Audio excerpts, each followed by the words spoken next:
আলহামদুলিল্লাহ রবিল আলমিন ওসলাতাম আলা আশরাফিল আম্বিয়াল মুরসালিন নবীনা মোহাম্মদ ওয়ালা আলিহি ওয়াসাহবিহি আজমাইন আম্মা বাদ।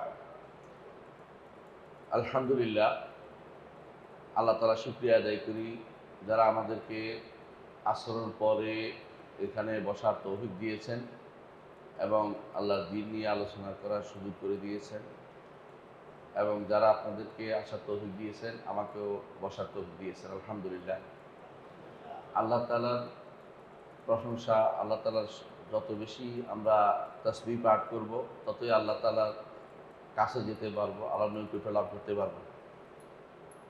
যত বেশি আল্লাহ তাসবিহ পাঠ করে, যারা বেশি নৈকট্যপূর্ণ তারা বেশি তাসবিহ পাঠ করে।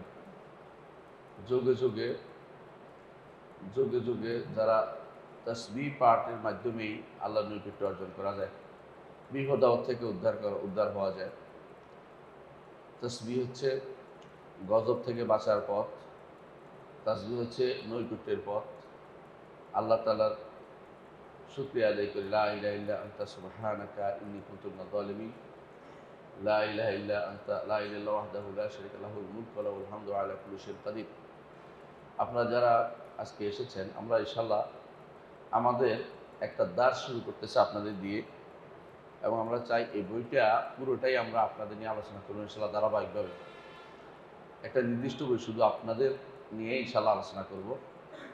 এই বইটার মধ্যে 200-র অধিক প্রশ্ন উত্তর আছে আকীদা বিষয়। লিখেছেন হাফেজ আহমদ আল হাকামি।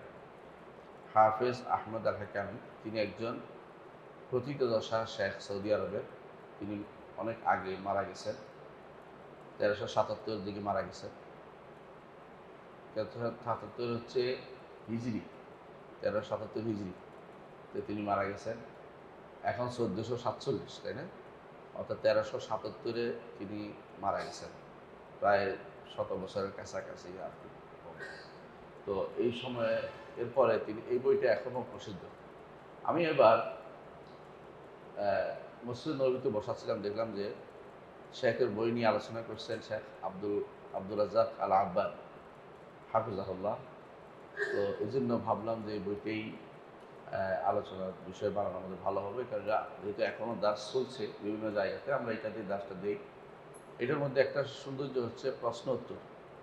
নিজেই প্রশ্ন করেছেন, নিজে উত্তর দিয়েছেন, তাহলে মনে থাকবে একজন মানুষের যে এটা কি বলতে চেয়েছেন এবং কি আমরা গেঁথে নেব। প্রশ্ন তো সাধারণত মনে থাকে বেশি। ইতিপূর্বে এই বইটির একটা অনুবাদ islamhouse.com আছে। আকীদা বিষয়ক 200 প্রশ্ন অথবা এরকম 200 প্রশ্ন এরকম একটা নামে আছে হয়তো, অথবা আলাম সুন্নাহ মাসুরা নামে, সুন্নাহ প্রসারিত ঝান্ডা নামে, এই নামে এটা একটা অনুবাদ আছে। এইটা আমরা হয়তো বিভিন্ন সময় অনুবাদ অনেকে শুনেছেন, দেখেছেন, কিন্তু আমরা ইনশাআল্লাহ এটা আলোচনা করবো। এটা আলোচনা বিষয় রয়েছে, শুধু পড়লেই অনেক সময় বোঝা যায় না। সেজন্য ইনশাআল্লাহ আমরা ওই এই বইটা পড়ব। তো আমরা বইটা শুরু থেকে পড়ব ভূমিকা সহ। তো আলহামদুলিল্লাহ আমাদের সাথে আছে আমাদের কলিগ, আমাদের এখানকার শিক্ষক, তিনি ইনশাআল্লাহ পড়বেন। যতটুকু পারি আমরা ইনশাআল্লাহ আলোচনা করব। আল্লাহ তৌফিক দিলে ইনশাআল্লাহ এর থেকে উপকৃত হওয়ার চেষ্টা করব। যে পড়ি।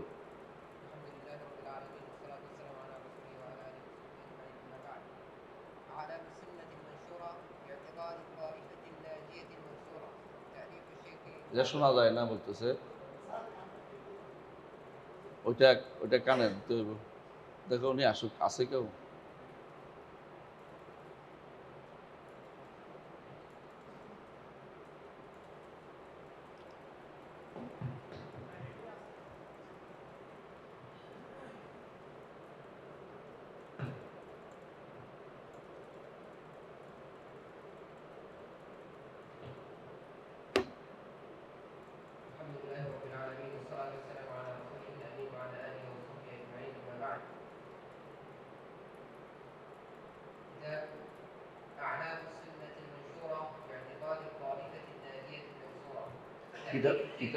কিতাবটার নাম বুঝছেন?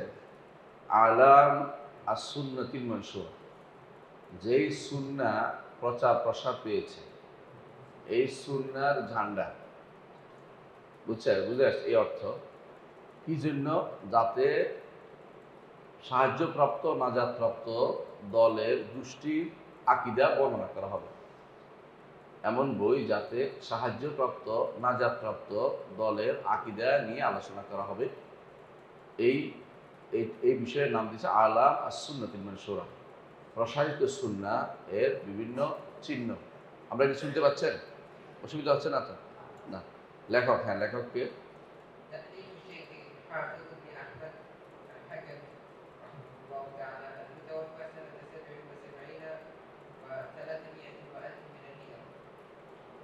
লেখক হচ্ছেন শেখ হাফিজ বিন আহমদ আল হাকামি। বলতে পারেন বর্তমানে যে সমস্ত মাশায়েখরা আছে সৌদি আরবে তাদের অধিকাংশের উস্তাদ তিনি, এবং তার অনেক মাআরিজুল কুবুল একটা গ্রন্থই আছে আলাদা। তো এইটা আরেকটা গ্রন্থ, এইভাবে তার কিছু গ্রন্থ আছে, তার লেখনই আলাদা। এমনিতে সহি আকীদা ও মানহাজের ইমাম। তারপর তার ছাত্ররাও সারা মামলাকাতে ছড়িয়ে আছে, আরব রাষ্ট্র, আরব দেশগুলো ছড়িয়ে আছে, এবং এগুলির মাধ্যমে তিনি এগুলির মাধ্যমে তিনি ছাত্রদের মাধ্যমে তিনি আরব দেশে খুবই প্রসারিত, পরিচিত। আর তার এই বইটি প্রশ্নোত্তর হওয়ার কারণে মানুষের মনের ভিতরে অনেকেই দাগ কাটে এবং প্রত্যেকেই পড়ার চেষ্টা করে। আলহামদুলিল্লাহ। জি, পড়েন।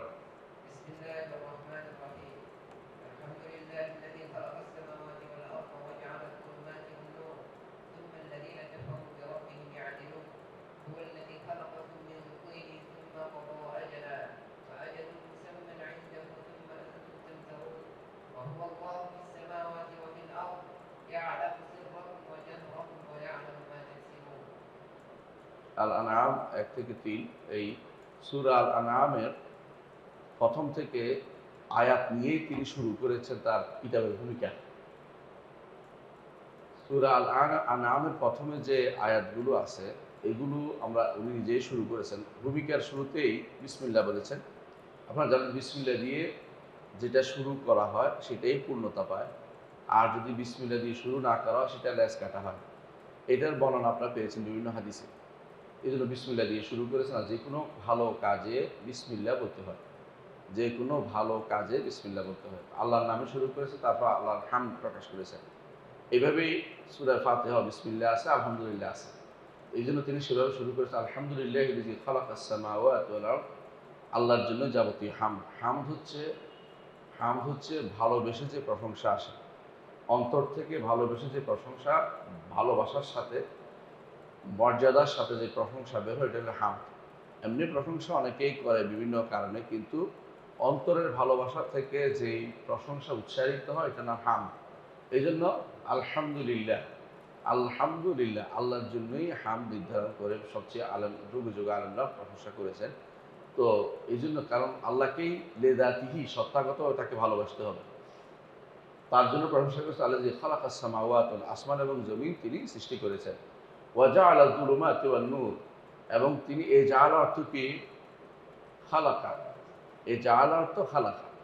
জাআলা যখন দুই মফউল হয়, জাআলার যখন দুইটা মফউল হয় তখন অর্থ হয় একটা, আর যখন এক মফউল হয় তখন অর্থ হয় আরেকটা। এক মফউল হলে সৃষ্টিকর অর্থ হয়।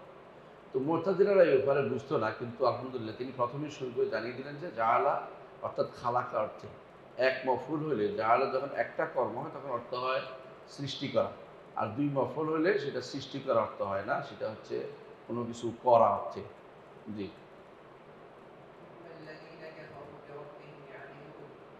যার ফল আল্লাহ, তিনি প্রথমে বলেছে আল্লাহ তাআলার শুকরিয়া যিনি আসমান জমিন সৃষ্টি করেছেন এবং যিনি অন্ধকার এবং আলো সৃষ্টি করেছেন। অন্ধকার ও আলো সৃষ্টি করেছেন কিভাবে? অন্ধকার ও আলো তিনি ব্যবস্থাপনা করেছেন। এটা যদি রাত সারা, আল্লাহ তাআলা কোরআনে কারীম উল্লেখ করেছেন, যদি তিনি চাইতেন রাতটাকে লম্বা করে দিতেন তাহলে আলো পাইতেন না, আর যদি তিনি চাইতেন দিনটাকে লম্বা করে তাহলে রাতের বেলা রাত পাইতেন না, ঘুমাইতে পারতেন না। তাহলে আপনার রাত লম্বা করলে দিন পাইতেন না, দিন লম্বা করলে আমরা কি পাইতাম না? রাত পাইতাম না। তাহলে আমরা দেখতে পাচ্ছি দিন লম্বা করে রাত, কিন্তু আল্লাহ তাআলা এই এমন ব্যবস্থাপনা করেছেন যে জগতের বেশিরভাগ মানুষ, বললাম কোনো কোনো এলাকাতে সমস্যা আছে আমরা জানি, বেশিরভাগ মানুষ রাতও পায় দিনও পায়, এবং প্রত্যেকেই রাতের যে বিশ্রাম নেওয়ার সুযোগ পায় এবং দিনের বেলা তার জীবিকা আহরণের জন্য বিভিন্ন জায়গায় যেতে পারে। এই ব্যবস্থা আল্লাহ তাআলা করেছেন। তারপরও এই ব্যবস্থা করার মানুষ শুকরিয়া আদায় করা দরকার। এটা শুকরিয়া কখন বুঝবেন? যখন আপনি দেখবেন যে এই মানুষের যে ওই জায়গায় যাবেন যেখানে রাত নাই, দিন অনেক লম্বা, সেখানে রোজা রাখতে যেমন অসুবিধা হয়, শুরু করছে মানুষ, sorry, ভাই একটু ব্যস্ত আছি, পরে ফোন দিন, আমি পরে ফোন দিব। যেটা বলছিলাম যে কিন্তু মানুষ আল্লাহর শুকরিয়া আদায় না করে কুফরিয়া করে। তুম্মাল্লাযীনা কাফারু বিরাব্বিহিম ইয়াদিলুন, যারা কাফের তারা আল্লাহর সাথে শরীক করে। ইয়াদিলুন থেকে শরীক করে, তারা আল্লাহর সাথে শরীক করে। যে আল্লাহ আসমান এবং জমি সৃষ্টি করেছেন, যে আল্লাহ আলো এবং অন্ধকারের ব্যবস্থাপনা করেছেন, মানুষের জীবিকার ব্যবস্থা করেছেন, দাবি হচ্ছে এটা যে একমাত্র আল্লাহ ইবাদত করা হোক, কিন্তু তারপরেও মানুষ আল্লাহর ইবাদত না করে শিরিক করতেছে। এই শিরিকগুলো এত বেশি পরিমাণে যে এগুলি কোনো আপনি মানে এই হাত দিয়ে দেখাতে বেশি দূরে যাওয়া লাগে না। আমাদের দেশে সবচেয়ে বেশি শিরিক হয়, হ্যাঁ সবচেয়ে বেশি শিরিক হয়। এবং কি জন্য শিরিক হচ্ছে অনেকে সেটা ধারণা করতে পারে না, কেন শিরিক করতেছে এটাও বুঝে না, কেন করতেছে এটাও বুঝে না, করেই যাচ্ছে। এবং এটা যে নিষিদ্ধ এটাও তাদের মধ্যে কোনো জ্ঞান নাই যে এটা করা যাবে না, বা এটা তারা করেই যাচ্ছে, মনে করছে অনেকে দিন মনে করেও করে। যারা কবরের পাশে বসে আছে তারা কি এটাকে গুনার কাম মনে করে? যারা মাজারে টাকা দিচ্ছে তারা গুনার কাম মনে করে? তারা যারা মাজার উদ্দেশ্যে সফর করতেছে গুনার কাম মনে করে না?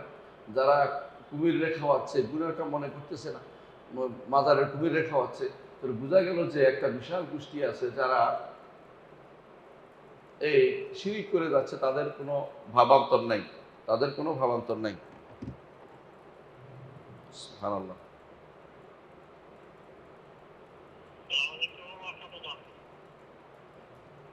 কি করা যায়? মোবাইলগুলি এত ডিস্টার্ব করে মানুষের জীবনে, এটা দিলেও আবার করো, তিনবার করো, মানুষের আটটা আন্দাজ থাকা উচিত। তাই এরপর আমরা পড়ি, তারপর বলছে হুয়াল্লাযী খালাকাকুম মিন তিন, তিনি তোমাদেরকে সৃষ্টি করেছেন মাটি থেকে। কোনো সন্দেহ আছে? আল্লাহ আমাদেরকে মাটি থেকে সৃষ্টি করেছেন। তুম্মা কাদা আজালান, তার প্রত্যেকের জন্য একটা নির্ধারণ করেছে, কে কতদিন বাঁচবে, কে কোথায় কতদিন থাকবে নির্ধারণ করে দিয়েছেন। ও আজলুম মুসাম্মান ইনদাহু তুম্মা আনতুম তামতারুন, যে আরেকটা সময় আছে তার কাছে আছে, কেউ জানে না কতদিন কেউ বাঁচবে, কতদিন কোথায় থাকবে, এটা কেউ জানে না। তুম্মা আনতুম তামতারুন, তারপরও তোমরা সন্দেহ করছো। মানুষ সন্দেহে লিপ্ত আছে।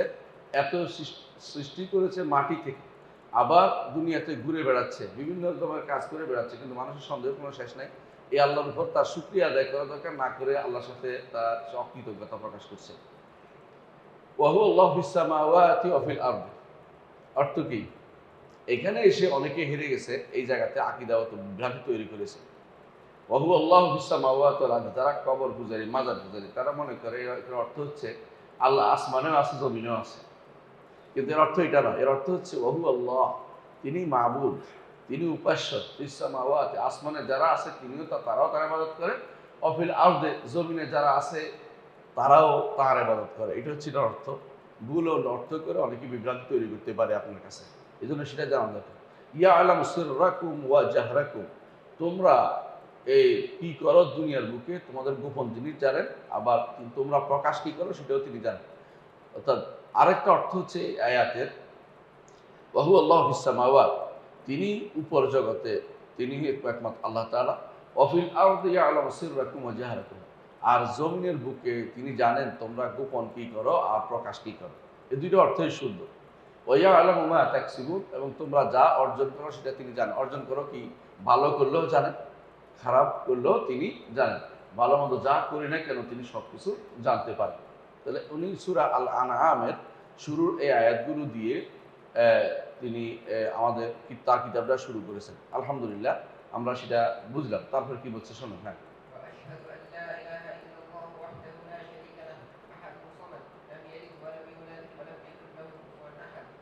আর আমরা সাক্ষ্য দিচ্ছি যে আল্লাহ ইলাহা ইল্লাল্লাহ ওয়াহদাহু লা শারীকা লাহ। আপনারা জানেন যে এটুকু খুবই গুরুত্বপূর্ণ জিনিস, যেটা আপনি বলতে হয়। লা ইলাহা ইল্লাল্লাহ ওয়াহদাহু লা শারীকা লাহুল মুলকু ওয়া লাহুল হামদু ওয়া আলা কুল্লি শাইইন কাদির। সর্বোচ্চ সবচেয়ে সম্মানের জায়গা যেখানে, অর্থাৎ আরাফার মাঠে, সেখানে গিয়েও আমরা কিন্তু হজের মাঠে, হজে যাইয়াও আমরা কি করি, হজের সম্মানিত মাঠে আমরা কি করি, এই এই অংশটা পড়ি, লা ইলাহা ইল্লাল্লাহ ওয়াহদাহু লা শারীকা লাহু। লা ইলাহা ইল্লাল্লাহ ওয়াহদাহু লা শারীকা লাহু, এটা হচ্ছে মূলত তাওহীদের ঘোষণা।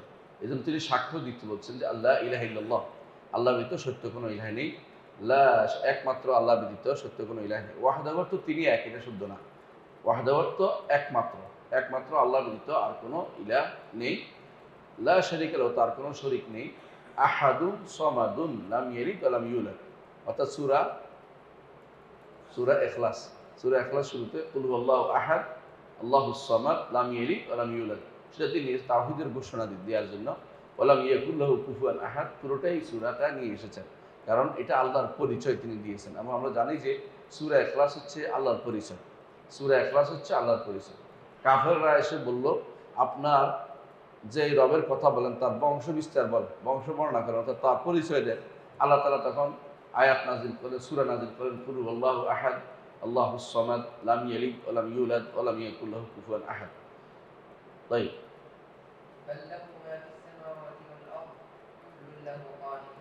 বাল্লাহু, যেহেতু তার কোনো, তিনি আহাদ এবং সামাদ, আহাদ বুঝেন কিনা, অনন্য, তার মতো কোনো কিছু নাই। এটা হচ্ছে ওয়ালাম ইয়াকুল লাহু কুফুয়ান আহাদের ব্যাখ্যা, অর্থাৎ তিনি একক, এমন এক সত্তা, যেই সত্তার মতো কোনো সত্তা ছিল না, হবেও না। তিনি একমাত্র সত্তা, একক সত্তা। সমাদুল, অমুখাপেক্ষী, সবাই তার মুখাপেক্ষী, সবাই তার মুখাপেক্ষী। জগতের সবাই আল্লাহমুখী, আল্লাহ কারো মুখাপেক্ষী নন। তিনি জগৎ সৃষ্টি করেছেন মুখাপেক্ষিতা থেকে নয়, জগৎ সৃষ্টি করেছেন এবং তিনি আমাদের সৃষ্টি করেছেন তার কোনো প্রয়োজন পূরণের জন্য নয়, বরং আমাদের সৃষ্টি করেছেন আমরা তার ইবাদত করে আমাদেরকে জান্নাত দিয়ে ধন্য করার জন্য। তিনি হচ্ছেন আহাদ, তিনি হচ্ছেন সামাদ, লাম ইয়ালিদ ওয়া লাম ইউলাদ, তিনি কাউকে জন্ম দেননি এবং তাকেও কেউ জন্ম দেওয়া হয়নি। অর্থাৎ তিনি এই জন্ম বা মৃত্যু বা জন্ম এর আওতাধীন নন, এর বাইরের সত্তা তিনি। মানুষের এই চক্র, মানুষ দুনিয়াতে মরছে আবার সন্তান হচ্ছে, এই সিস্টেমের বাইরের সত্তা হচ্ছে রব্বুল আলামিন। তিনি আউয়াল ওয়াল আখির, তিনি সর্বপ্রথম, তিনি সর্বশেষ। ওয়াল আউয়াল ওয়াল আখির ওয়াল যাহির ওয়াল বাতিন। তো ওয়ালাম ইয়াকুল লাহু কুফুয়ান আহাদ, তার সমকক্ষ আর কেউ হতে পারে না। বাল, কেন এটা, তিনি কেন লাম ইয়ালিদ ওয়া লাম ইউলাদ, কারণ লাহু মুলকুস সামাওয়াতি ওয়াল আরদ, আসমান এবং জমিনে যা কিছু আছে সব কিছুর মালিকানা তারই। এই লামে বলা হয় লামে তামলিক, অর্থাৎ যার মালিকানা সব কিছু আছে, সেখানে আর কোনো কিছু তার প্রয়োজন হয় না। ধরেন আমরা বেশিরভাগ সময় চিন্তা করি যে আমি চলে যাব, আমার সন্তান থাকে, আমি চলে যাব, আমার সন্তানের জন্য এটা জোগাড় করতে হবে, ওইটা নিতে হবে, ওইটা নিতে হবে। এই জন্য সন্তানের জন্য মানুষ বেশিরভাগ কাজ করে, দেখবেন যত মানুষ বলেন কোনো না কোনোভাবে সন্ততির জন্য কিছু করে যেতে চায়। আমার রব্বুল আলামিন এই চিন্তা ছাড়ার বাইরে, চিন্তার বাইরে তিনি এই মানুষের চিন্তা, যত চিন্তা আসে এর থেকে তিনি ঊর্ধ্বে। তো মানুষ যদি যে চিন্তা আছে তা না থাকে, সবসময় যে সন্তানের জন্য এটা করতে হবে, মালিকানার দরকার আছে, এটা করবো ওইটা করবে, এগুলি থেকে তিনি বাইরে। এই জন্য তিনি বলছেন যে বাল্লাহু মা ফিস সামাওয়াতি ওয়াল আরদ, আসমান এবং জমিনের যা কিছু আছে সবই তারই অধীন, তারই মালিকানাধীন, সবাই তার মালিকানাধীন। তিনি সবাই কি মালিক, অর্থাৎ আল্লাহ তিনি রব, তিনি মালিক, তিনি খালেক, তিনি মালিক, তিনি মুদাব্বির। আমরা আগেও বলেছিলাম তাই না, তিনটা জিনিস হলে রব, একটা কি খালেক, মালিক, মুদাব্বির। রবের তিনটি মৌলিক বৈশিষ্ট্য হচ্ছে তিনি স্রষ্টা, তিনি মালিক এবং তিনি পরিচালক। তো তিনি মালিকানার কথা বলছেন যে বাল্লাহু মা ফিস সামাওয়াতি ওয়াল আরদ, আসমান এবং জমিনে যা কিছু আছে সবই হচ্ছে তার মালিকানা। ইন কুল্লু মান ফিস সামাওয়াতি ওয়াল আরদি ইল্লা আতির রহমানি আবদা, আসমান জমিনে যা কিছু আছে সবই তার দাস হতে বাধ্য। কুল্লু লাহু কানিতুন, সবকিছু তার কাছে বিনীত হয়, সবকিছু তার ইবাদতে নিজেকে নত করে, তার ইবাদত করতে বাধ্য।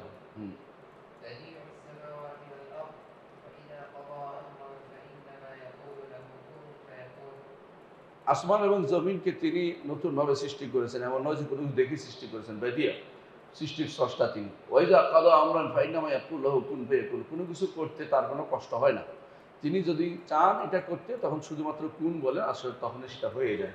তিনি কুন বললে সেটা হয়ে যায়। এটা হচ্ছে আল্লাহ তাআলা, তিনি বললেই সেটা হয়ে যায়, এটা হচ্ছে তার প্রমাণ। অর্থাৎ কুন ফায়াকুন, তিনি বলেন হও, সাথে সাথে সেটা হয়ে যায়। কিন্তু কোরআন এবং মানুষ সৃষ্টি করা অনেকে মনে করে কঠিন। আল্লাহ তাআলা যেন কোরআনে কারীম বলছেন লাখালকুস সামাওয়াতি ওয়াল আরদি আকবার মিন খালকিন নাস ওয়ালাকিন্না আকসারান নাস লা ইয়ালামুন, যে আসমান এবং জমিন সৃষ্টি করা মানুষ সৃষ্টি করার চেয়ে বড়। তো তোমরা হয়তো মনে করো, তোমাদের নিজেদের ব্যাপারে চিন্তা করতে পারো, আসমান জমির দিকে তাকালে তোমরা আল্লাহর উবুদিয়ত, আল্লাহর দাসত্ব করতে বাধ্য হবে। প্রত্যেক আসমান এবং জমিন যদি আল্লাহর দাসত্ব করে থাকে, তোমাদেরও উচিত একমাত্র আল্লাহর দাসত্ব করা, আল্লাহর দাসত্ব করা। وربك يخلق ما يشاء ويختار ما كان لهم الخيرة سبحان الله وتعالى عما يشركون لا يسأل عما يفعل وهم يسألون রব্বুকা ইয়াখলুকু মা ইয়াশাউ ওয়া ইখতার, আল্লাহ যা ইচ্ছা তা সৃষ্টি করেন এবং পছন্দ করেন। আল্লাহ তাআলা আদমকে সৃষ্টি করেছেন, তিনি পছন্দ করেছেন আদমকে এবং সৃষ্টিও করেছেন। আবার তিনি পছন্দ করেছেন আদম সন্তানের মধ্যে নূহকে, তারপরে ইব্রাহিমকে, মুসা, ঈসা, মুহাম্মদ সাল্লাল্লাহু আলাইহি ওয়াসাল্লামকে। আবার তিনি সময়ের মধ্যে পছন্দ করেছেন, দিনের মধ্যে শুক্রবারকে পছন্দ করেছেন।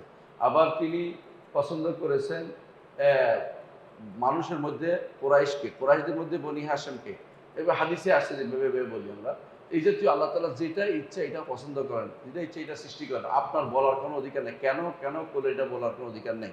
এই জন্য আরবের মুশরিকরা যখন দেখলো মুহাম্মদ রাসূলুল্লাহ সাল্লাল্লাহু আলাইহি ওয়াসাল্লাম নবুয়তের কথা বলছেন, তখন তাদের মধ্যে তখন তাদের মধ্যে একজন বলল যে এটা দুই বড় বড় জনপদের লোকদের উপর কেন এটা নাজিল হলো না, কেন মুহাম্মদ সাল্লাল্লাহু আলাইহি ওয়াসাল্লাম মতো এতিমের কাছে সে নাজিল হলো, মিনাল কারিয়াতাইনি আযীম। কিন্তু আল্লাহ তাআলা বললেন যে আহুম ইয়াকসিমুনা রাহমাতা রাব্বিক নাহনু কাসামনা বাইনাহুম মাঈশাতাহুম, তারা কি আল্লাহর রহমত ভাগ করে দিতে চায়? আল্লাহ যাকে যার উপর তিনি দিবেন, এরা তো এটা দেওয়ার কোনো ক্ষমতা রাখে না। আল্লাহ তাআলা তিনি পছন্দ করেন কাকে কি দিবেন। তিনি নবীদের মধ্যে পছন্দ করেছেন, সেইভাবে তাদেরকে তৈরি করেছেন নবীদের মধ্যে কাকে নবুয়ত দিবেন। সুতরাং মানুষ যেন এইটা মনে না করে যে আমরা পছন্দ করবেন আল্লাহ গ্রহণ করবেন, এটা না। আল্লাহ কাকে জান্নাত দিবেন সেটাও তিনি পছন্দ করেছেন, আল্লাহকে জাহান্নাম দিবেন সেটাও তিনি পছন্দ করে রেখেছেন। আপনার জান্নাত জাহান্নামের দেওয়ারও ক্ষমতা নাই, আপনি জান্নাত জাহান্নাম পছন্দ করারও ক্ষমতা নেই। দুনিয়াতে এসার পর আপনাকে যে যোগ্যতা আছে সেটা অনুসারে আমল করতে পারেন, সে আমল করে আল্লাহ নির্ধারিত সেই লক্ষ্যে আপনি বুঝবেন, যেটা তিনি নির্ধারণ করে রেখেছেন। যার জন্য জান্নাত নির্ধারণ করেছেন সেখানে যাওয়া তার জন্য সহজ হবে, আর যার জন্য জাহান্নাম নির্ধারণ করেছেন সেখানে যাওয়ার জন্য সহজ করে দেওয়া হবে। এই নির্ধারণের উপরে আমরা চলছি। এইটা যদি কোনো একজন মানুষ বুঝে, তার জন্য পুরো জীবনটা সুন্দর হবে। আর এটা না বুঝলে সারা জীবন সে কষ্ট অনুভব করবে। আল্লাহ তাআলা এরপর বলছে, অন্য আয়াতে বলছেন সূরা আম্বিয়া 23 নম্বর আয়াতে, লা ইউসালু আম্মা ইয়াফআলু ওয়া হুম ইউসালুন। আল্লাহ তাআলা কি করবেন এভাবে প্রশ্ন করতে পারবেন না, আপনাকে প্রশ্ন করা হবে। আল্লাহ কেন এটা করেছেন এই প্রশ্ন করবেন না। আল্লাহ এটা করেছেন, এর মধ্যে হিকমত আছে, বিশ্বাস করবেন যে আল্লাহ যে কোনো কাজে কি আছে, হিকমত আছে। হিকমত মানে কি?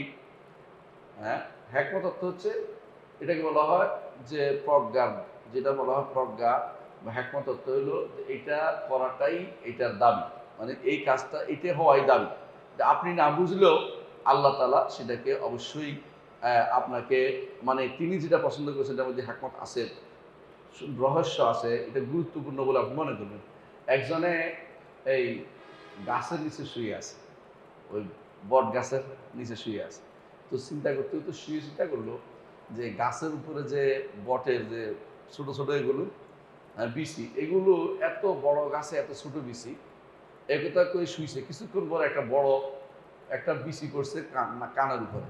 তখন লাভ দিয়ে উঠে বলছে আল্লাহ ঠিকই কাজ করে। যদি এটা যদি কোনো কুমড়া হতো তাহলে সেখানে মাথাও যাইতো, থেতে যাইতো সব কিছু। আল্লাহর কাজের মধ্যে আপনি হিকমত দেরিতে হলে অনুভব করবে যে আল্লাহর প্রত্যেকটা কাজের মধ্যে হিকমত আছে। কিন্তু আপনি না বুঝে শুধু শুধু প্রশ্ন করেন না যে এটা কেন হলো, এটা কেন হলো, এটা প্রশ্ন করেন না। আপনার দায়িত্ব হচ্ছে মেনে নেয়া। লা ইউসআলু আম্মা ইয়াফআলু ওয়া হুম ইউসআলুন। যদি আল্লাহ কারোর জন্য উন্মুক্ত করে দেয় হিকমত, তাহলে আলহামদুলিল্লাহ। যদি হিকমতের দরজা উন্মুক্ত করে না দেয়, না জানায়, আপনি এটাই বিশ্বাস করবেন অবশ্যই হিকমত রয়েছে। আমি জানি আর না জানি সেটা আল্লাহ তাআলার হিকমতের অধীন। আমার তার প্রতিটি সৃষ্টি তার হিকমতের তাকাদা চাহিদা অনুসারে হয়েছে। জি, তো এতটুকু তিনি আলোচনা করলেন, আমি দেখতে পাচ্ছি পুরোটাই কি করেছেন আল্লাহর প্রশংসা। নিয়মই হচ্ছে প্রথমে আল্লাহর প্রশংসা দিয়ে শুরু করতে, আল্লাহ কিতাবকে আল্লাহ তার প্রশংসা দিয়ে শুরু করেছেন। আমরা এরপরে পড়বো তিনি কি বলছেন দেখেন। وأشهد أن سيدنا ونبينا محمدا عبده ورسوله أرسله بالهدى ودين الحق ليظهره على الدين كله ولو كره المشركون। আর আমরা সাক্ষ্য দিচ্ছি যে আন্না সাইয়্যিদানা, আমাদের সৈয়দ হচ্ছে মুহাম্মদুর রাসূলুল্লাহ সাল্লাল্লাহু আলাইহি ওয়াসাল্লাম। সৈয়দ মুহাম্মদ রাসূলুল্লাহ সাল্লাল্লাহু আলাইহি ওয়াসাল্লামকে সৈয়দ অবশ্যই বলা যাবে, কোনো সমস্যা নেই, কিন্তু আস-সৈয়দ বলা যাবে না, আলিফ লাম দিয়ে বলা যাবে না। আস-সৈয়দকে আল্লাহ, আস-সৈয়দ হচ্ছে আল্লাহ, এটা হাদিসে আছে রাসূলুল্লাহ সাল্লাল্লাহু আলাইহি ওয়াসাল্লাম আস-সৈয়দু আল্লাহ, কিন্তু সৈয়দ বলা যাবে। সৈয়দ অর্থ হচ্ছে যিনি এমন নেতৃত্ব যে নেতৃত্ব পরিপূর্ণতা পেয়েছে। রাসূলুল্লাহ সাল্লাল্লাহু আলাইহি ওয়াসাল্লামের নেতৃত্ব পরিপূর্ণ, এই জন্য সৈয়দ তাকে বলা যাবে, কিন্তু এটাকে টেনে এনে লাগানো যাবে না। কোথায়? দুরুদের ভিতরে লাগানো যাবে না, কারণ যেটা সালাতু সালামের ভিতরে সৈয়দ আসে নাই সেখানে লাগানো যাবে না, কারণ যেটা আসে সেটার মধ্যে নিজেই থাকা উচিত। এমনি যেহেতু তিনি দুরুদ পড়তেছেন, দুরুদের মধ্যে প্রচলিত দুরুদের ভিতরে প্রবেশ করার নাই, সেহেতু সৈয়দ বলাতে কোনো দোষণীয় নাই, তিনি আমাদের সৈয়দ, কোনো সন্দেহ নেই। এবং আল্লাহ ব্যতীত অন্যের জন্য সৈয়দ শব্দটি ব্যবহৃত হয়েছে, রাসূলুল্লাহ নিজেও করেছেন। তিনি তার নাতি হাসান সম্পর্কে বলেছেন ইবনি হাজা সৈয়দ, আমার এই নাতিটি সৈয়দ। সৈয়দ অর্থ হল নেতা। আল্লাহ তাআলা এর মাধ্যমে মুসলিমদের দুটি বড় বিবদমান গ্রুপের মধ্যে মীমাংসা করে দিবেন। তো এই সৈয়দ ব্যবহার করাতে কোনো সমস্যা নেই, কিন্তু আস সৈয়দ হচ্ছেন আল্লাহ, তিনি হচ্ছেন আল্লাহ তাআলা। এই জন্য তিনি বলছেন আন্না সৈয়দানা, আমাদের নেতা। তিনি সৈয়দ ওয়ালাদে আদম, সমস্ত আদম সন্তানের সৈয়দ হচ্ছে মুহাম্মদুর রাসূল, নেতা হচ্ছে মুহাম্মদুর রাসূলুল্লাহ সাল্লাল্লাহু আলাইহি ওয়াসাল্লাম। দুনিয়ার বুকেও তিনি নেতা, মানুষ মানলে না মানলে সে ঠকছে, মানলে জিতছে। আর আখিরাতে প্রত্যেকেই তার ঝান্ডার নিচে থাকতে হবে। আদম ফামা দুনাহু তাহতা লিওয়াইহি ইয়াউমুল কিয়ামা, আদম এবং তার পরে যারা আসছে, অর্থাৎ আদম থেকে তার সন্তান প্রত্যেকে কিয়ামতের দিন নবী মুহাম্মদ সাল্লাল্লাহু আলাইহি ওয়াসাল্লামের ঝান্ডার নিচেই তাদেরকে পার পেতে হবে। হাসরের মাঠে অন্য কোনো ঝান্ডা দিয়ে পার হওয়ার কোনো সুযোগ নাই। এই জন্য তিনি অবশ্যই সৈয়দ ওয়া নবিয়িনা, এবং আমাদের নবী মুহাম্মাদান আবদুহু ওয়া রাসূলুহু, তিনি আল্লাহর বান্দা এবং তার রাসূল। আল্লাহর বান্দা হিসেবে দাসত্ব হচ্ছে মুহাম্মদুর রাসূলুল্লাহ সাল্লাল্লাহু আলাইহি ওয়াসাল্লাম বড় পরিচয়। মুহাম্মদুর রাসূলুল্লাহ সাল্লাল্লাহু আলাইহি ওয়াসাল্লাম সবচেয়ে সম্মানিত, আর তার সবচেয়ে বড় পরিচয় হচ্ছে তিনি কি? আব্দ, দাস। আমরা যদি বেশি সম্মানিত হতে চাই, তাহলে বেশি তার দাসত্ব প্রকাশ করলে সম্মানিত বেশি হতে পারবে। যত বেশি দাসত্ব প্রকাশ করবেন তত বেশি আল্লাহর প্রিয় হতে পারবেন। এই জন্য ইন্না আকরামাকুম ইনদাল্লাহি আতকাকুম, যে বেশি তাকওয়া অবলম্বন করবে, তাকওয়ার অর্থই হলো দাসত্বের চরম শিখরে পৌঁছা। যদি সেখানে যত বেশি তাকওয়া অবলম্বন করবেন তত আল্লাহর কাছে সম্মানিত হবেন। মুহাম্মদুর রাসূলুল্লাহ সাল্লাল্লাহু আলাইহি ওয়াসাল্লাম তিনি নিজের পরিচয় নিজে দিয়েছেন, ইন্নামা আনা আবদুল্লাহি ওয়া রাসূলুহু, আমি তো আল্লাহর দাস এবং তার রাসূল। তিনি নিজে পরিচয় দিয়েছেন, এই জন্য আমরা তার দাস হিসেবে পরিচয় তুলে ধরি। এই দাস অর্থ কি? নিজের এখতিয়ার, দাসের নিজের কোনো এখতিয়ার থাকে না। দাস চিন্তা করে যে আমার রবের মনিবের খুশি যেটা, সেটাই আমার খুশি। আল্লাহ তাআলা সেভাবেই আমাদের জন্য, আল্লাহ তাআলা সেভাবেই আমাদের জন্য তার নবীকে পাঠিয়েছেন বড় দাস হিসাবে, সবচেয়ে বড় দাস হিসাবে। আমরাও আল্লাহর দাস। আল্লাহর দাসের ঘোষণা দিলে আল্লাহ খুশি হয়। আপনি যদি ঘোষণা দেন যে আমি আল্লাহর দাস, আল্লাহ খুশি হয়। এই জন্য আপনি বলেন আল্লাহুম্মা ইন্নী আবদুকা ওয়াবনু আবদিকা ওয়াবনু আমাতিকা, আপনি বলেন আল্লাহ আমি আপনার দাস, আপনার দাসের ছেলে, আপনার দাসীর ছেলে। নাসিয়াতি বিয়াদিকা, আমার কপাল আপনার হাতে। মাদিন ফিয়া হুকমুকা, আমার উপর আপনার যত ফয়সালা সবই কার্যকর হয়। মাদিন ফিয়া হুকম আদলুন ফিয়া কাদাউকা, আপনার যাবতীয় ফয়সালা আমার উপর ইনসাফপূর্ণ। এভাবে আপনি ঘোষণা দিচ্ছেন, অর্থাৎ প্রথমেই আপনি নিজেকে দাস হিসেবে ঘোষণা দিচ্ছেন। কোরআনে কারীমে আল্লাহ তাআলা তার নবীকে দাস হিসেবে ঘোষণা করে বলেছেন ওয়া ইন কুনতুম ফি রাইবিন মিম্মা নাযালনা আলা আবদিনা, আমাদের দাসের উপরে যা নাজিল করেছে এই ফলে যদি তোমাদের সন্দেহ থাকে তাহলে এইভাবে করো, এটা করো। আল্লাহ তাআলা কোরআনে কারীমে আবার সূরা বনী ইসরাঈলের শুরু থেকে বলেছেন সুবহানাল্লাযী আসরা বিআবদিহি লাইলাম মিনাল মাসজিদিল হারাম, আল্লাহ তাআলা তার দাসকে সফর করিয়েছেন মসজিদে হারাম থেকে মসজিদে আকসা পর্যন্ত, এখানে দাস উল্লেখ করেছেন। আবার যখন সলাতের মধ্যে আল্লাহ তাআলা উল্লেখ করেছেন ওয়ান্নাহু লাম্মা কামা আবদুল্লাহ ইয়াদুরু কাদু ইয়াকুরুনা আলাইহি লিবাদা, আল্লাহর দাস যখন দাঁড়ায় সলাতে তখন জিনেরা তার চতুর্দিক থেকে তার কাছে লেগে থাকে শোনার জন্য, কিভাবে তার কাছ থেকে শুনবে কি বলতেছেন তিনি। তো বোঝা গেল আল্লাহ তাআলার কাছে সবচেয়ে প্রিয় মাকাম হচ্ছে অবুদিয়া, দাসত্ব। দাসত্বে যে যত বেশি আল্লাহর প্রিয় তত বেশি হতে পারবে। মুহাম্মদুর রাসূলুল্লাহ সাল্লাল্লাহু আলাইহি ওয়াসাল্লামের কাছে একদিন জিবরিল এসে বললেন আপনি কি দাস এবং আপনি কি আল্লাহর রাজা রাজা এবং রাসূল হতে চান, নাকি আল্লাহর দাস এবং রাসূল হতে চান? তখন রাসূলুল্লাহ সাল্লাল্লাহু আলাইহি ওয়াসাল্লাম জিবরিলের দিকে তাকালেন, আপনি পরামর্শ দেন। জিবরিল মাথা ঝুঁকালেন, অর্থাৎ আপনি বিনয়ী হন।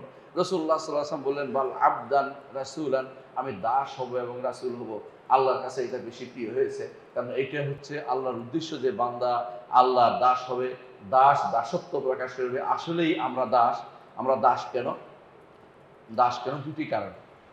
আমাদের দুইটা জিনিস আছে। একটা হচ্ছে আমাদের আবেগ আছে, আবেগ প্রকাশের জায়গা। যদি আল্লাহ ছাড়া কারো কাছে প্রকাশ করার কোনো লাভ নেই। আল্লাহ ছাড়া কারো কাছে প্রকাশ করলে আবেগ পূরণ করতে পারবে না। মানুষ আবেগ কবরের কাছে দেয়, কেউ পীরের কাছে দেয়, এগুলো ভুল। আবেগ আল্লাহর কাছে তুলে দেন, আপনার অন্তরে যা আছে আল্লাহর কাছেই বলেন। আর দ্বিতীয় হচ্ছে মানুষের অভাব আছে। মানুষের কি আছে? অভাব আছে। অভাব পূরণের জন্য মনিবের কাছে যেতে হয়। অভাব পূরণের জন্য আপনি অন্য কারোর কাছে গেলে আপনার অভাব পূরণ হবে না। যতই আপনি চেষ্টা করেন না কেন, আপনার অভাব পূরণের জন্য অবশ্যই আপনাকে কার কাছে যেতে হবে? মনিবের কাছেই যেতে হবে। মনিবের কাছে যেতে হবে। তাহলে মনিবের কাছে যখন যাবেন, আপনার অভাব পূরণ হবে, তিনি আপনার অভাব পূরণ করবেন। তিনি আপনার অভাব পূরণ করবেন। তো সেজন্য ঈমানদার সবসময় আল্লাহর দাসত্ব প্রকাশ করে এবং তার কাছে নিজেকে ধর্ণা দেয়। এই জন্য রাসূলুল্লাহ সাল্লাল্লাহু আলাইহি ওয়াসাল্লাম তিনি আল্লাহর আবদ এবং তার রাসূল, এটা আমরা ঘোষণা করছি। আর রাসূল তিনি না, রাসূল আরও আছেন, কিন্তু তিনি ওমা মুহাম্মাদুন ইল্লা রাসূল কাদ খালাত মিন ক্বাবলির রাসূল, আগে অনেক রাসূল চলে গেছে, কিন্তু আমাদের নবী হচ্ছে খাতামুল আম্বিয়া ওয়া রাসূল, সমস্ত নবী রাসূলদের শেষ। তারপরে আপনার নবী রাসূল আসবে না, কিয়ামত পর্যন্ত তার শরীয়ত অবশিষ্ট থাকবে এবং তিনি যেই শরীয়ত নিয়ে এসেছেন, যা কিছু নিয়ে, সেগুলিকে আমাদের ধারণ করতে হবে। وأرسله بالهدى ودين الحق ليظهره على الدين كله ولو كره المشركون। এটা সরাসরি দেখবেন, আরসালা বিল হুদা ওয়া দীনিল হাক্কে লিইয়ুযহিরা আলা দীনি কুল্লি ওয়ালাউ কারিহাল মুশরিকুন। এটা কিন্তু কোরআনের এই আয়াতেরই একটা অংশ আমরা পেয়েছি। এর অর্থ হচ্ছে আল্লাহ তাআলা তার রাসূলকে প্রেরণ করেছেন বিল হুদা। হুদা হচ্ছে ইলমুন নাফি। এই হুদা হচ্ছে কি? ইলমুন নাফি, উপকারী জ্ঞান। আল্লাহ তাআলা তার রাসূলকে প্রেরণ করেছেন হেদায়েত দিয়ে। হেদায়েত কি? উপকারী জ্ঞান। অর্থাৎ এটা হচ্ছে আকীদা, বিশুদ্ধ আকীদা নিয়ে প্রেরণ করেছেন এবং বিশুদ্ধ আকীদা নিয়ে প্রেরণ করেছেন। ওয়া দীনিল হক, এটা হচ্ছে ইলমুন নাফি। দ্বীন হক হচ্ছে ইলমুন না আমল, আল আমালুন নাফি, উপকারী আমল। অর্থাৎ আপনি ইলম আমল দুটেই উপকারী। দ্বীনুল হক, আল হুদা ওয়া দ্বীনুল হক। তো আল্লাহ তাআলা দুইটা নিয়ে তার নবীকে পাঠিয়েছেন। আপনি বিশ্বাসও শুদ্ধ, আপনার আমলও পরিশুদ্ধ, এটা নিয়ে তার নবীকে পাঠিয়েছেন। আপনি একদিকে আকীদাও শুদ্ধ, আপনার শরীর আকীদা এবং শরীর উভয়টা দিয়ে আল্লাহ তাআলা তার নবীকে পাঠিয়েছেন। কেন? লিইয়ুযহিরাহু আলা দীনি কুল্লি, সমস্ত জগতের যত জিনিস মানুষ মেনে চলে। দিন অর্থ কি? সমস্ত দিনের উপরে গালেব করার জন্য, দিনের উপরে ইসলামকে বিজয়ী করার জন্য আল্লাহ তাআলা তার নবীকে পাঠিয়েছেন, হেদায়েত এবং দ্বীনে হক দিয়ে পাঠিয়েছেন। হেদায়েত এবং দ্বীনে হক দিয়ে পাঠিয়েছেন, যাতে করে এটা দিয়ে সমস্ত দিনের উপরে তার দিনটাকে, তার মত, তার চিন্তা, তিনি যা নিয়ে পাঠিয়েছেন এটাকে জয়ী করতে পারেন, এটাকে জয়ী করতে পারেন।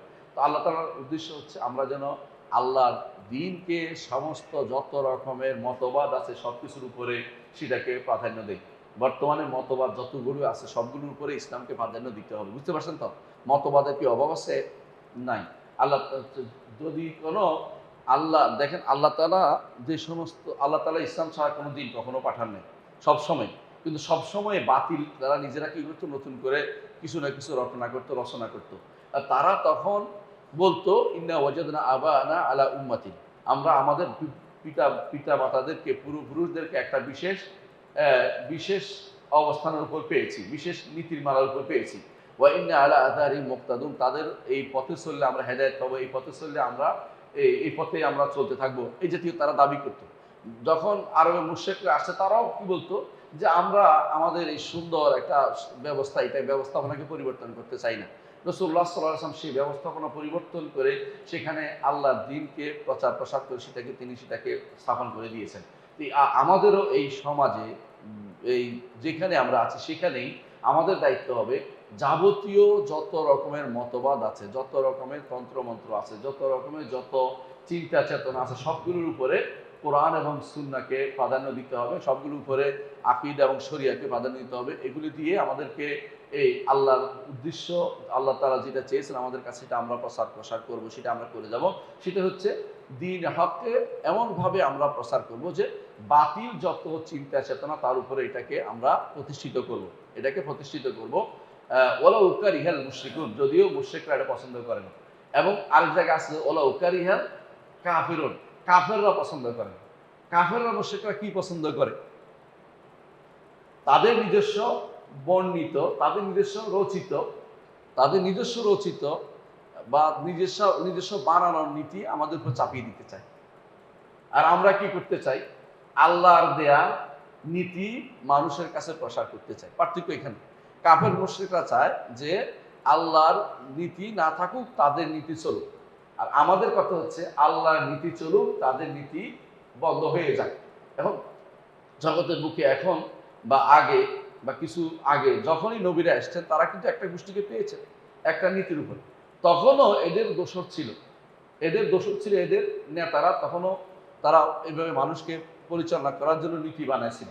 যে আল্লাহ তাআলা কোরআন কারীমের জন্য বারবার বলেছেন ক্বাল আল মালাউল্লাযীনা ইসতাকবারু, যখনই নবী আসতো তখনই অহংকারী নেতৃস্থানীয় নেতাগোষ্ঠীর লোকেরা বলতো যে এটা কেন, অর্থাৎ তারা চাইতো তাদের নীতি অনুসারে চলবে। ফেরাউন চাইছে তার নীতি অনুসারে চলবে। মুসা আল্লাহর পক্ষ থেকে যা নিয়ে এসেছেন সেটা অনুসারে সে চলবে না, এর জন্য সে মরিয়া হয়েছে। ঠিক প্রত্যেকটি যে জাতিকে আল্লাহ ধ্বংস করেছেন, যাদেরকে আল্লাহ ধ্বংস করে দিয়েছেন, তারাই আল্লাহর নীতি মানেনি, তাদের নিজস্ব নীতি দিয়ে তারা জগৎ পরিচালনার চেষ্টা করেছে। আল্লাহ তাআলার নীতি অনুসরণ করার জন্যই আল্লাহ তাআলা কোরআন দিয়েছেন, হাদিস দিয়েছেন, তার রাসূলকে প্রেরণ করেছেন, যাতে করে সেটা আল্লাহর নীতিকে আল্লাহ যা বলছেন সেটা আমরা প্রতিষ্ঠা করতে পারি। সেটা দুই রকম, একটা হচ্ছে কি আকীদা এবং শরিয়ত। কোনোটাকে বাদ দেওয়া যাবে না। আকীদা মানে শরিয়া মানে না হলে কাফের, অথবা শরিয়া মানছে আকীদার গুরুত্ব দেয় না, তারাও আকীদা যদি না মানে তাহলে সে কাফের হয়ে যাবে। আকীদা মানতে হবে। এবং আকীদা হচ্ছে শাশ্বত, আগেও ছিল এখনো আছে একই আকীদা, অপরিবর্তনীয়। আর শরিয়া হচ্ছে আল্লাহ তাআলা ভাগ করে দিয়েছেন লিকুল্লিন জাআলনা মিনকুম শিরাতাও ওয়া মিনহাজা। আগেকার যে শরীয়ত ছিল সেই শরীয়তের সাথে আমাদের শরীয়তের বিভিন্ন রকমের পার্থক্য আছে। আমাদের শরীয়তের সর্বশেষ শরীয়ত পরিপূর্ণ শরীয়ত, এবং আল্লাহ তাআলা এটা পরিপূর্ণ করে দিয়েছেন বলে ঘোষণা করেছেন আল ইয়াউমা আকমালতু লাকুম দীনাকুম ওয়া আতমামতু আলাইকুম নি'মাতি ওয়া রাদিতু লাকুম ইসলামা দীনা, সেটা তিনি ঘোষণা করেছেন। পড়েন।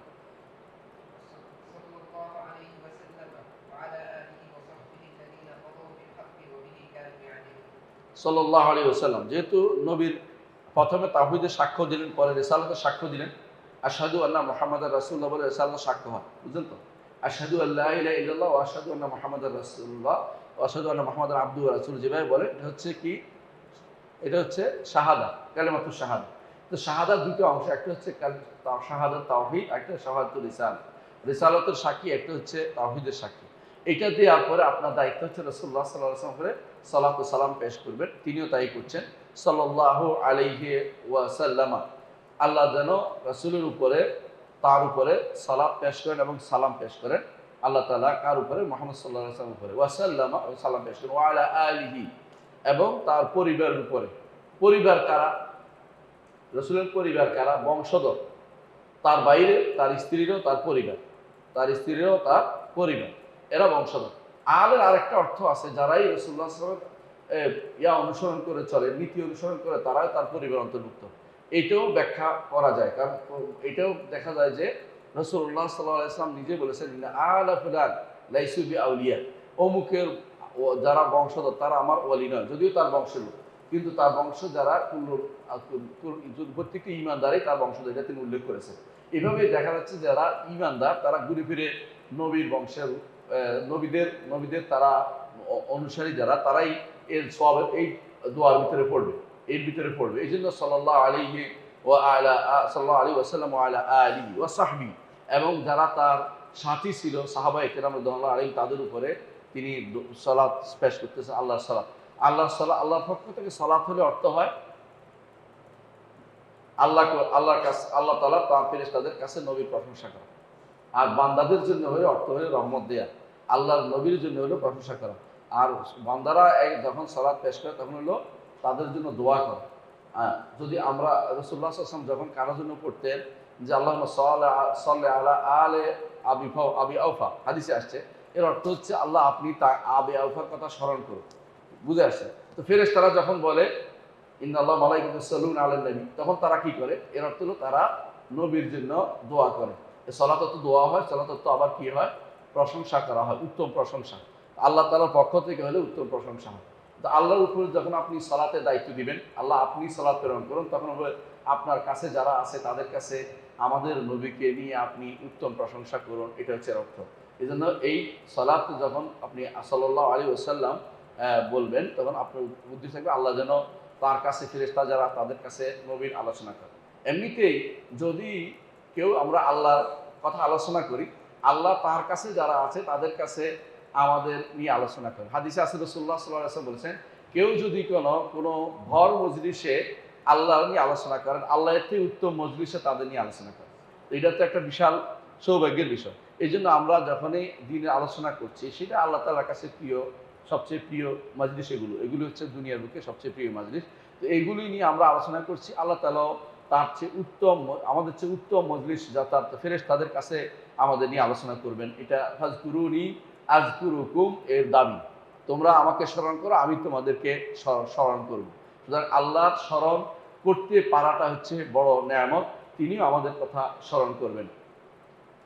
আল্লাযিনা কাদাউ বিল হাক্কি, এরপর সাহাবায়ে কেরামের প্রশংসা করছেন তিনি, যে যারা হক নিয়ে সবসময় বিচার করেছেন, অবিহি কানু ইয়াদুল, এর দিয়ে তারা ইনসাফ কায়েম করেছেন। সাহাবায়ে কেরাম যে কোনো ফয়সালা দিতেন হকের সাথে ফয়সালা দিতেন। আর হক হচ্ছে সিদকুল ফিল আখবার আদলুল ফিল আহকাম, অর্থাৎ যদি সত্য যে কোনো বিধিবিধান হলে সেটা ইনসাফপূর্ণ, যে কোনো যদি সংবাদ হয় সেটা সত্যপূর্ণ। তো সাহাবায়ে কেরাম সবসময় সত্য কথা বলতেন এবং সত্য বাস্তবায়নের চেষ্টা করতেন, এবং সাহাবায়ে কেরাম সবসময় ইনসাফপূর্ণ কথা বলতে ইনসাফ বাস্তবায়নের চেষ্টা করতেন। হক এবং আদল তারা প্রতিষ্ঠা করে গেছেন। ওয়ালা তাবিঈন, অনুরূপভাবে তিনি وعلى التابعين لهم بإحسان আল্লাহ তাআলা তাবেঈদের যারা সুন্দর করে অনুসরণ করবে, সব তাবেঈরা ঢুকে নেই, সাহাবায়ে কেরাম সবাই ঢুকছে, বুঝছেন কথাটা, দোয়ার ভিতরে। আর তাবেঈদের মধ্যে তারাই অনুসরণযোগ্য যারা সাহাবায়ে কেরামের সুন্দর অনুসরণ করেছে। এই জন্য বলা হয় তাবেঈন লাহুম বিইহসান, সুন্দর অনুসরণ করেছে। আল্লাযীনা লা ইয়ানহারিফুনা আনিস সুন্নাতি ওয়া লা ইয়াদিলুন, সুন্নাহ থেকে যারা কখনো বিচ্যুত হয় না এবং এর থেকে তারা এদিক সেদিক করে না, অর্থাৎ সুন্নাহর উপর তারা প্রতিষ্ঠিত থাকে। আর সুন্নাহ যখন বলা হয় তখন সুন্নাহ অর্থ হচ্ছে যারা, এক অর্থ হচ্ছে বেদাত করে না, বেদাতের বিপরীত হচ্ছে সুন্নাহ। এইটা যদি বলা হয় তখন আকীদা অর্থে চলে যায়। এই জন্য আহলুস সুন্নাতি ওয়াল জামাত অর্থ হচ্ছে আহলুল আকিদাতি সহিহা, এবং এরা হচ্ছে সুন্নাত, নবীর আদর্শের উপরে যারা আছে এর উপরে চলে যায়। তো যারা সুন্নতের উপরে তাদের জীবনটা গড়ে তুলেছেন, সুন্নত থেকে এক পা বিচ্যুত হয় না, এদিক সেদিক যান না, তা এদের ব্যাপারে বলেছেন লা ইয়ানহারিফুনা আনিস সুন্নাতি ওয়ালা ইয়াদিলুন, তারা এ থেকে এদিক সেদিক করেন না, সুন্নাহর উপরে সুপ্রতিষ্ঠিত থাকেন। এদের জন্য তিনি দোয়া করেছেন, আল্লাহ যেন আমাদেরকেও সুন্নাহর উপরে সুপ্রতিষ্ঠিত রাখেন। জি, আমিন। بل إياها يقتفون বড় তারা সুন্নাহর পিছু চলে, সুন্নাহর পিছে চলে, হ্যাঁ, وبها يتمسكون সুন্নাহকে ধারণ করে রাখে। وعليها يوالون ويعادون সুন্নাহর উপরে তারা একে অপরকে ভালোবাসে, সুন্নাহর কারণে একে অপরের সাথে শত্রুতা করে। অর্থাৎ নবী আল্লাহ রসুলের আদর্শ অনুসারে তারা পরস্পরকে ভালোবাসে। যার মধ্যে রসুল আদর্শ আছে তাকে ভালোবাসে, যার মধ্যে রসুল আদর্শ নাই তার সাথে তার শত্রুতা পোষণ করে। এটার উপরে যারা থাকবে তারা হচ্ছে আহলুস সুন্নাতি ওয়াল জামাআহ। জি, وعندها يقفون এবং তারা থেমে যায় সুন্নাহর কাছে। রসুলের হাদিস এসেছে, হ্যাঁ, সেখানে তারা থেমে যায়, বলে যে এটাই আমল করতে হবে। এজন্য প্রত্যেক ইমামই বলে গেছেন কি, ইজা সাহাল হাদিসু ফাহুয়া মাযহাবি, অর্থাৎ যখন সুন্নাহ এসে যাবে এটা আমার মাযহাব। এজন্য কেউ যদি বলে রসুলের সুন্নাহ নিবেন কিনা, কেউ এটা বলার অধিকার নাই বলা, বরং রসুলের সুন্নাহ মানেই হচ্ছে অবশ্যই আমল করতেই হবে। শাইখুল আলবানী রাহমাতুল্লাহ এবারে বই লিখেছেন যে সুন্নাহ নিজেই দলিল, এখানে আরেকটা দিয়ে দলিল দেওয়ার কোনো প্রয়োজন নেই। সুন্নাহর উপর আমল করতে আমরা বাধ্য, আকীদাতেও এবং আমলেও সব জায়গাতে সুন্নাহর উপর আমাদেরকে মানতে হবে। এখানে থেমে যেতে হবে। সুন্নাহ এসে গেলে নিজেরা অনেক রকমের কথা বলবেন, কেউ যে একটা হাদিস দেয় কারো আর কথা নাই, কথা বলার কোনো অধিকার নাই, বিশুদ্ধ হাদিসের উপরে আমল করতে হবে, এটাই হচ্ছে নিয়ম। যুগে যুগে এটার উপরে চলেছে। ইমামরা যারা ইমাম হয়েছেন তারা তখন খুঁজেছেন হাদিস না পাইলে তারা বিভিন্ন রকমের ইজতিহাদ করে মত দিয়েছেন, কিন্তু হাদিস পাইলে তারা এটার দিকে ফিরে গেছেন। এটা হচ্ছে ইমামদের কাজ। এই জন্য বলছেন তাদের উপর আল্লাহ রহমত হোক, যারা যখনই সুন্নাহ আসবে সেখানে তারা থেমে যায়। وعنها يذوبون ইউনাদিলুন, এবং তারা সুন্নাহ থেকে প্রতিরোধ করে, সুন্নাহ থেকে প্রতিরোধ করে। সুন্নাহর পথে যারা আঘাত করে সুন্নাহর উপরে, তারা সুন্নাহ আঘাত থেকে তারা আঘাতকে প্রত্যাঘাত করে। অর্থাৎ এরা সুন্নাহর বিরুদ্ধে যারা দাঁড়ায় তাদের বিরুদ্ধে তারা দাঁড়ায়। সুন্নাহর অর্থ কি আমরা আগেও বলেছি, এখনো সুন্নাহর যে অনুসারী আছে তারা হচ্ছে আহলুস সুন্নাত ওয়াল জামাত, এরা হচ্ছে আহলুল হাদিস, এরা হচ্ছে ফিরকাতুন নাজিয়া, এবং এরাই হচ্ছে তায়েফাতুল মানসুরা। এরা অনেকগুলো নাম তাদের, এরাই আহলুল আসার বলে। এরাই যেখানে থাকবে তারাই হচ্ছে জগৎ কিয়ামত পর্যন্ত এরা হচ্ছে নাজাত প্রাপ্ত দ্বন্দ্বের অন্তর্ভুক্ত। এবং এরা সব সময় কি করে, যারা সুন্নাহ বিরোধী চলে, আকীদা বিরোধী চলে, মানহাজ বিরোধী চলে, আদর্শ বিরোধী চলে, রাসূলের বিরোধী, তাদের বিরুদ্ধে তারা সব সময় একেবারে এক পায়ে দাঁড়ানো থাকে। এখনো যারা সুন্নাহকে বিভিন্ন রকমের ভাগ করে, কিরকম, কেউ বলে সুন্নাহ একটা হাদিস আরেকটা, হ্যাঁ সুন্নাহ একটা হাদিস আরেকটা, যারা বলে তাদের উদ্দেশ্য কি জানেন? উদ্দেশ্য হচ্ছে আমল না করার জন্য, সুন্নাহর উপর আমল না করার বুদ্ধি করে তারা কয় যে সব হাদিসে আমল করা যাবে, এই নাম দিয়ে তারা বলে যে হাদিসের উপর আমল না, সুন্নাহর উপর আমল হবে। সুন্নাহ হাদিসের মধ্যে আসলে কোনো পার্থক্য নেই, শব্দ একটাই, শব্দ দুইটা, কিন্তু উদ্দেশ্য একটাই। সুন্নাহ এবং হাদিস একই অর্থে ব্যবহৃত হয়েছে। যেমন সুনানুত তিরমিজি, এটা হাদিসের কিতাব না? সুনানুন নাসাই হাদিসের কিতাব না? হাদিসের কিতাব তো, নাকি শুধু সুন্নাহই আছে? ওখানেই তো আছে। যারা বলে, অনেকে দেখবেন যে বলতেছে যে রাসূলুল্লাহ সাল্লাল্লাহু আলাইহি সাল্লাম তিনি দাঁড়িয়ে পেশাব করেছেন, এটা তো হচ্ছে কি সুন্নাত, তাই না? এটার উপর তো আমল করেন আপনারা, বলে হাদিস, ওরা বলে এটা হাদিস। আচ্ছা, এটা হাদিস হলেও আমল যোগ্য, আর যদি কোনো যদি সুন্নাহ হয় তাও আমলযোগ্য। কোনো হাদিস আমলযোগ্য না, এটা হতে পারে না, এটা হতে পারে না। হাদিসের মধ্যে কোনোটা নাসিখ আছে, কোনোটা মনসুখ আছে, কোনোটা মুজমাল আছে, কোনোটা মুবাইয়ান আছে, কোনোটা আগে সংক্ষেপে আছে, বিস্তারিত বর্ণনা আসছে, কোনোটা আগে ছিল পরে এটা রহিত হয়ে অন্যটা হয়েছে।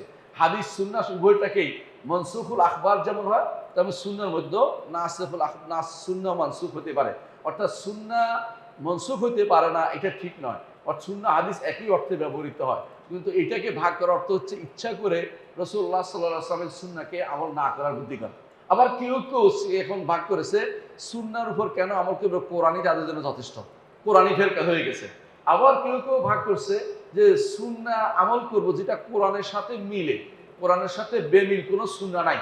যদি কোনো কেউ বেমিল কোনো ইমাম মুহাম্মদ ইবনে ইদ্রিস আশ-শাফিঈ রাহমাতুল্লাহ আলাইহি, ইমাম শাফিঈ বহু আগে চ্যালেঞ্জ করে গেছে, এমন কোনো হাদিস পাওয়া যায় না যেটা কোরআনের সাথে সাংঘর্ষিক। এমন কোনো সহিহ হাদিস কখনো পাওয়া যাবে না সেটা কোরআনের সাথে সাংঘর্ষিক। যে ব্যক্তি এটা তৈরি করবে সে ব্যক্তি নিজে না বুঝে করছে, অথবা উদ্দেশ্যমূলকভাবে সে কি করে এই ভিন্ন পথে অবলম্বন করেছে। মানুষের পথভ্রষ্টতার দুইটা রূপ আছে। একটা হচ্ছে ইচ্ছাকৃত, মনটা উদ্দেশ্যটা খারাপ, একটা হচ্ছে উদ্দেশ্য খারাপ, এরা আপনি ইচ্ছা করে বুঝাইতে পারবেন সারাদিন। তারা যত রকমের আয়াতে নিয়ে আসেন না কেন, তারা আপনার কথা শুনবেন না, না না এটা ঠিক নেই। আর একটা হচ্ছে যাদের বুঝ খারাপ, বুঝছে ভুল, মানে বুঝের উপর আছে, তাদেরকে আপনি হেদায়েতের পথে ডাকতে পারেন।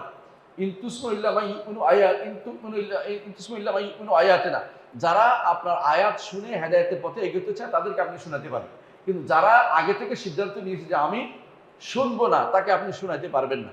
এই জন্য এদের মধ্যে যারা মনে করে হাদিসের মধ্যে এবং কোরআনের মধ্যে বিরোধ আছে, তারা আসলে বিভ্রান্ত, এবং এদের অধিকাংশই পথভ্রষ্ট, এবং অধিকাংশই তারা শেষ পর্যন্ত সহিহ আকীদা ও মানহাজে থাকতে পারে না। এদের অনেকেই আছে হাদিসের উপর আমল না করার জন্য ভাগ করে, একটা এইটা ভাগ করে ওইটা ভাগ করে।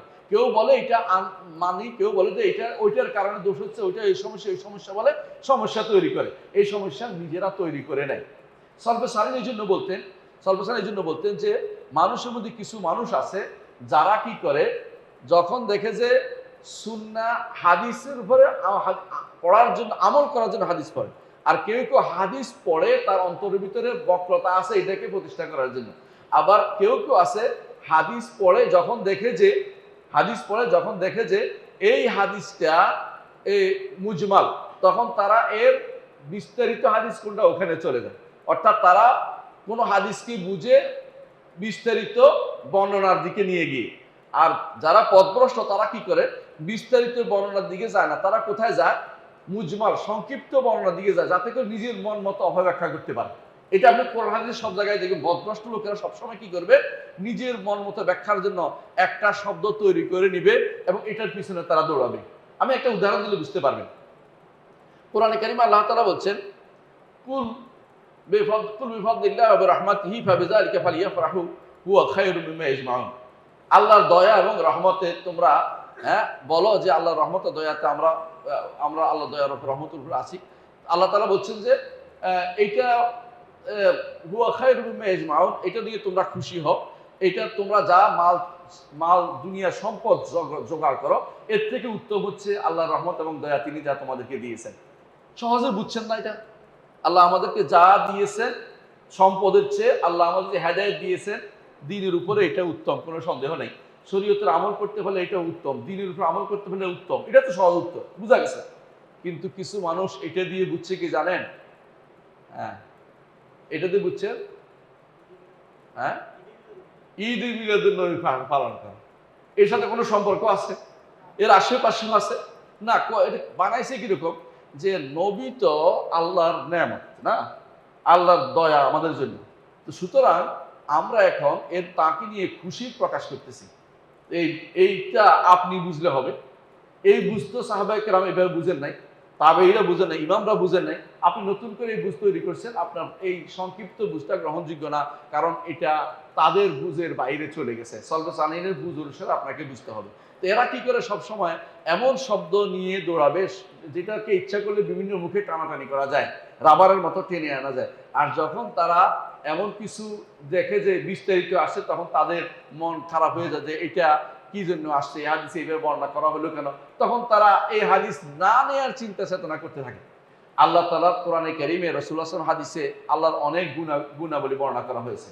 এই গুণাবলী যখন বর্ণিত হয়েছে, তখন ঈমানদার যখন পড়ে তাদের অন্তর প্রশস্ত হয়ে যায়। আল্লাহর গুণাবলী শুনে তাদের জন্য আল্লাহর প্রতি ভালোবাসা বেড়ে যায়। কিন্তু যাদের অন্তরে বক্রতা আছে, তারা ওই হাদিসের খুঁজতে থাকে, এটা দুর্বল কিনা, এটার এই সমস্যা কিনা, এটার ওই খুঁজতে থাকে বসে বসে, কোনো না কোনোভাবে যেন এগুলি আমল করতে না পারে। রাসূলুল্লাহ সাল্লাল্লাহু আলাইহি ওয়াসাল্লাম বলেছেন, আল্লাহ তাআলা বান্দার কর্মকাণ্ড দেখে সন্তুষ্ট হন। কোরআনে আল্লাহ তাআলা বলেছেন সন্তুষ্ট হন, আবার কখনো কারো উপরে রাগও করেন। এরা এটা মানতে রাজি নেই। সন্তুষ্ট এবং রাগ হলে তো এটা এই হবে সে হবে, তারা এটা মানতে রাজি নেই, কারণ তাদের অন্তরে আগে বক্রতা আছে। এই জন্য ঈমানদার আয়াত পেলে খুশি হয়, হাদিস পেলে খুশি হয়, আলহামদুলিল্লাহ। এই জন্য কিন্তু যারা পথে তাদের অন্তরে বক্রতা আছে, তারা কোরআন হাদিস পেলে এগুলি ভিন্ন অর্থ করার জন্য তারা দৌড়াতে থাকে। তারা হক পথে চলার জন্য, মানার জন্য তারা সেদিকে অগ্রসর হয় না। এই জন্য যারাই এই পথে, যারা ভিন্ন পথে অবলম্বন করছে, অর্থাৎ সুন্নাহর ব্যাপারে, আদর্শের ব্যাপারে, আকীদা ও মানহাজের ব্যাপারে এবং আল্লাহ দেয়া শরীয়তের ব্যাপারে সঠিক পথে না চলে ভিন্ন পথে চলছে, এদের প্রতিরোধ করা, এদের থেকে ইসলামকে রক্ষা করার জন্য চেষ্টা করা, এদের আক্রমণ থেকে বাঁচানোর চেষ্টা করা, এটা হচ্ছে আহলুস সুন্নাত ওয়াল জামাতের কাজ। এটাই হচ্ছে রাসূলুল্লাহ সাল্লাল্লাহু আলাইহি ওয়াসাল্লাম তিনি যে বলেছেন কিয়ামত পর্যন্ত এরা কি থাকবে, হকের উপর সুপ্রতিষ্ঠিত থাকবে। এই জন্য তাদের জন্য তিনি দোয়া করছেন যে তাদের জন্য আল্লাহর রহমত হোক, যারা তাদের উপর আল্লাহর রহমত হোক, যারা কি করবে কিয়ামত পর্যন্ত, মানে যারা হক থেকে প্রতিরোধ করবে, সুন্নাহ থেকে প্রতিরোধ করবে, মানুষ সুন্নাহর আমল ছেড়ে দিবে, তারা তখন সুন্নাহ নিয়ে দাঁড়িয়ে যাবে, সুন্নাহর উপর আমল করতে চাইবে না, তারা এখন সুন্নাহর উপর আমল নিজেদেরকে সুপ্রতিষ্ঠিত রাখবে, এটা তিনি বলেছেন। জি।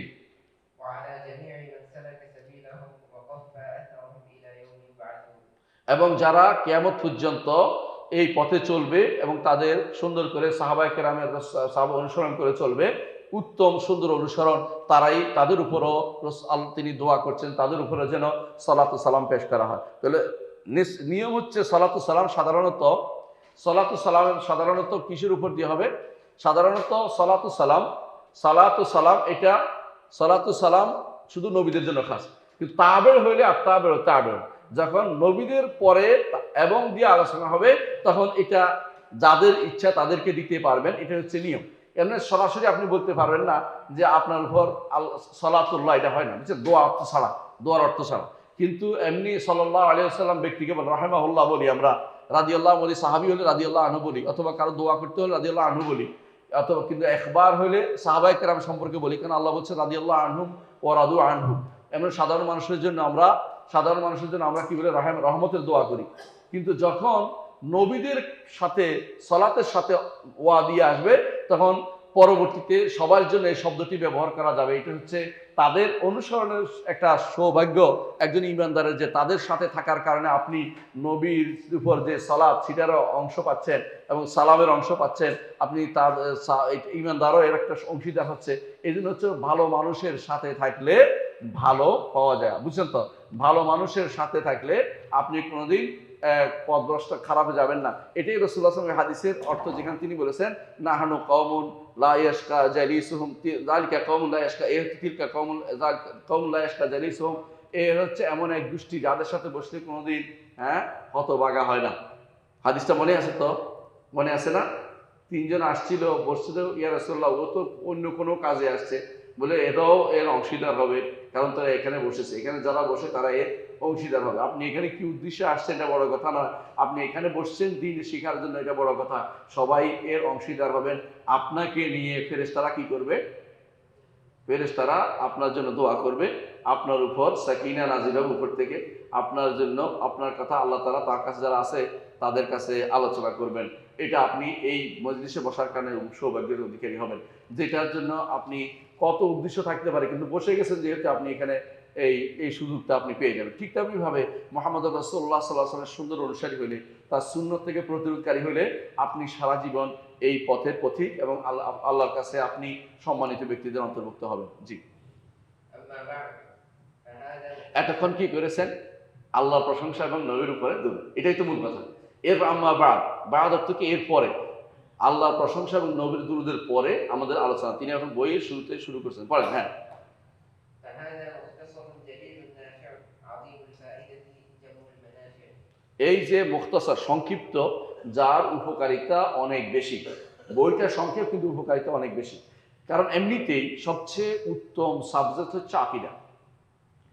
আর আকীদার মধ্যে সবচেয়ে উত্তম অংশ হচ্ছে আল্লাহ সম্পর্কে যেটা আলোচনা, আল্লাহর জাত সম্পর্কে যে আলোচনা আসছে সেটা আলোচনা করা। যেমন কুল হুয়াল্লাহু আহাদ আল্লাহুস সামাদ লাম ইয়ালিদ ওয়া লাম ইউলাদ ওয়া লাম ইয়াকুল লাহু কুফুয়ান আহাদ সবচেয়ে উত্তম। কেন উত্তম? কোরআনের 3 ভাগের 1 ভাগ। আবার আল্লাহু লা ইলাহা হুয়াল হাইয়ুল কাইয়্যুম, এটা সবচেয়ে উত্তম অংশ অন্তর্ভুক্ত। কেন? এটা আল্লাহর আলোচনা আছে।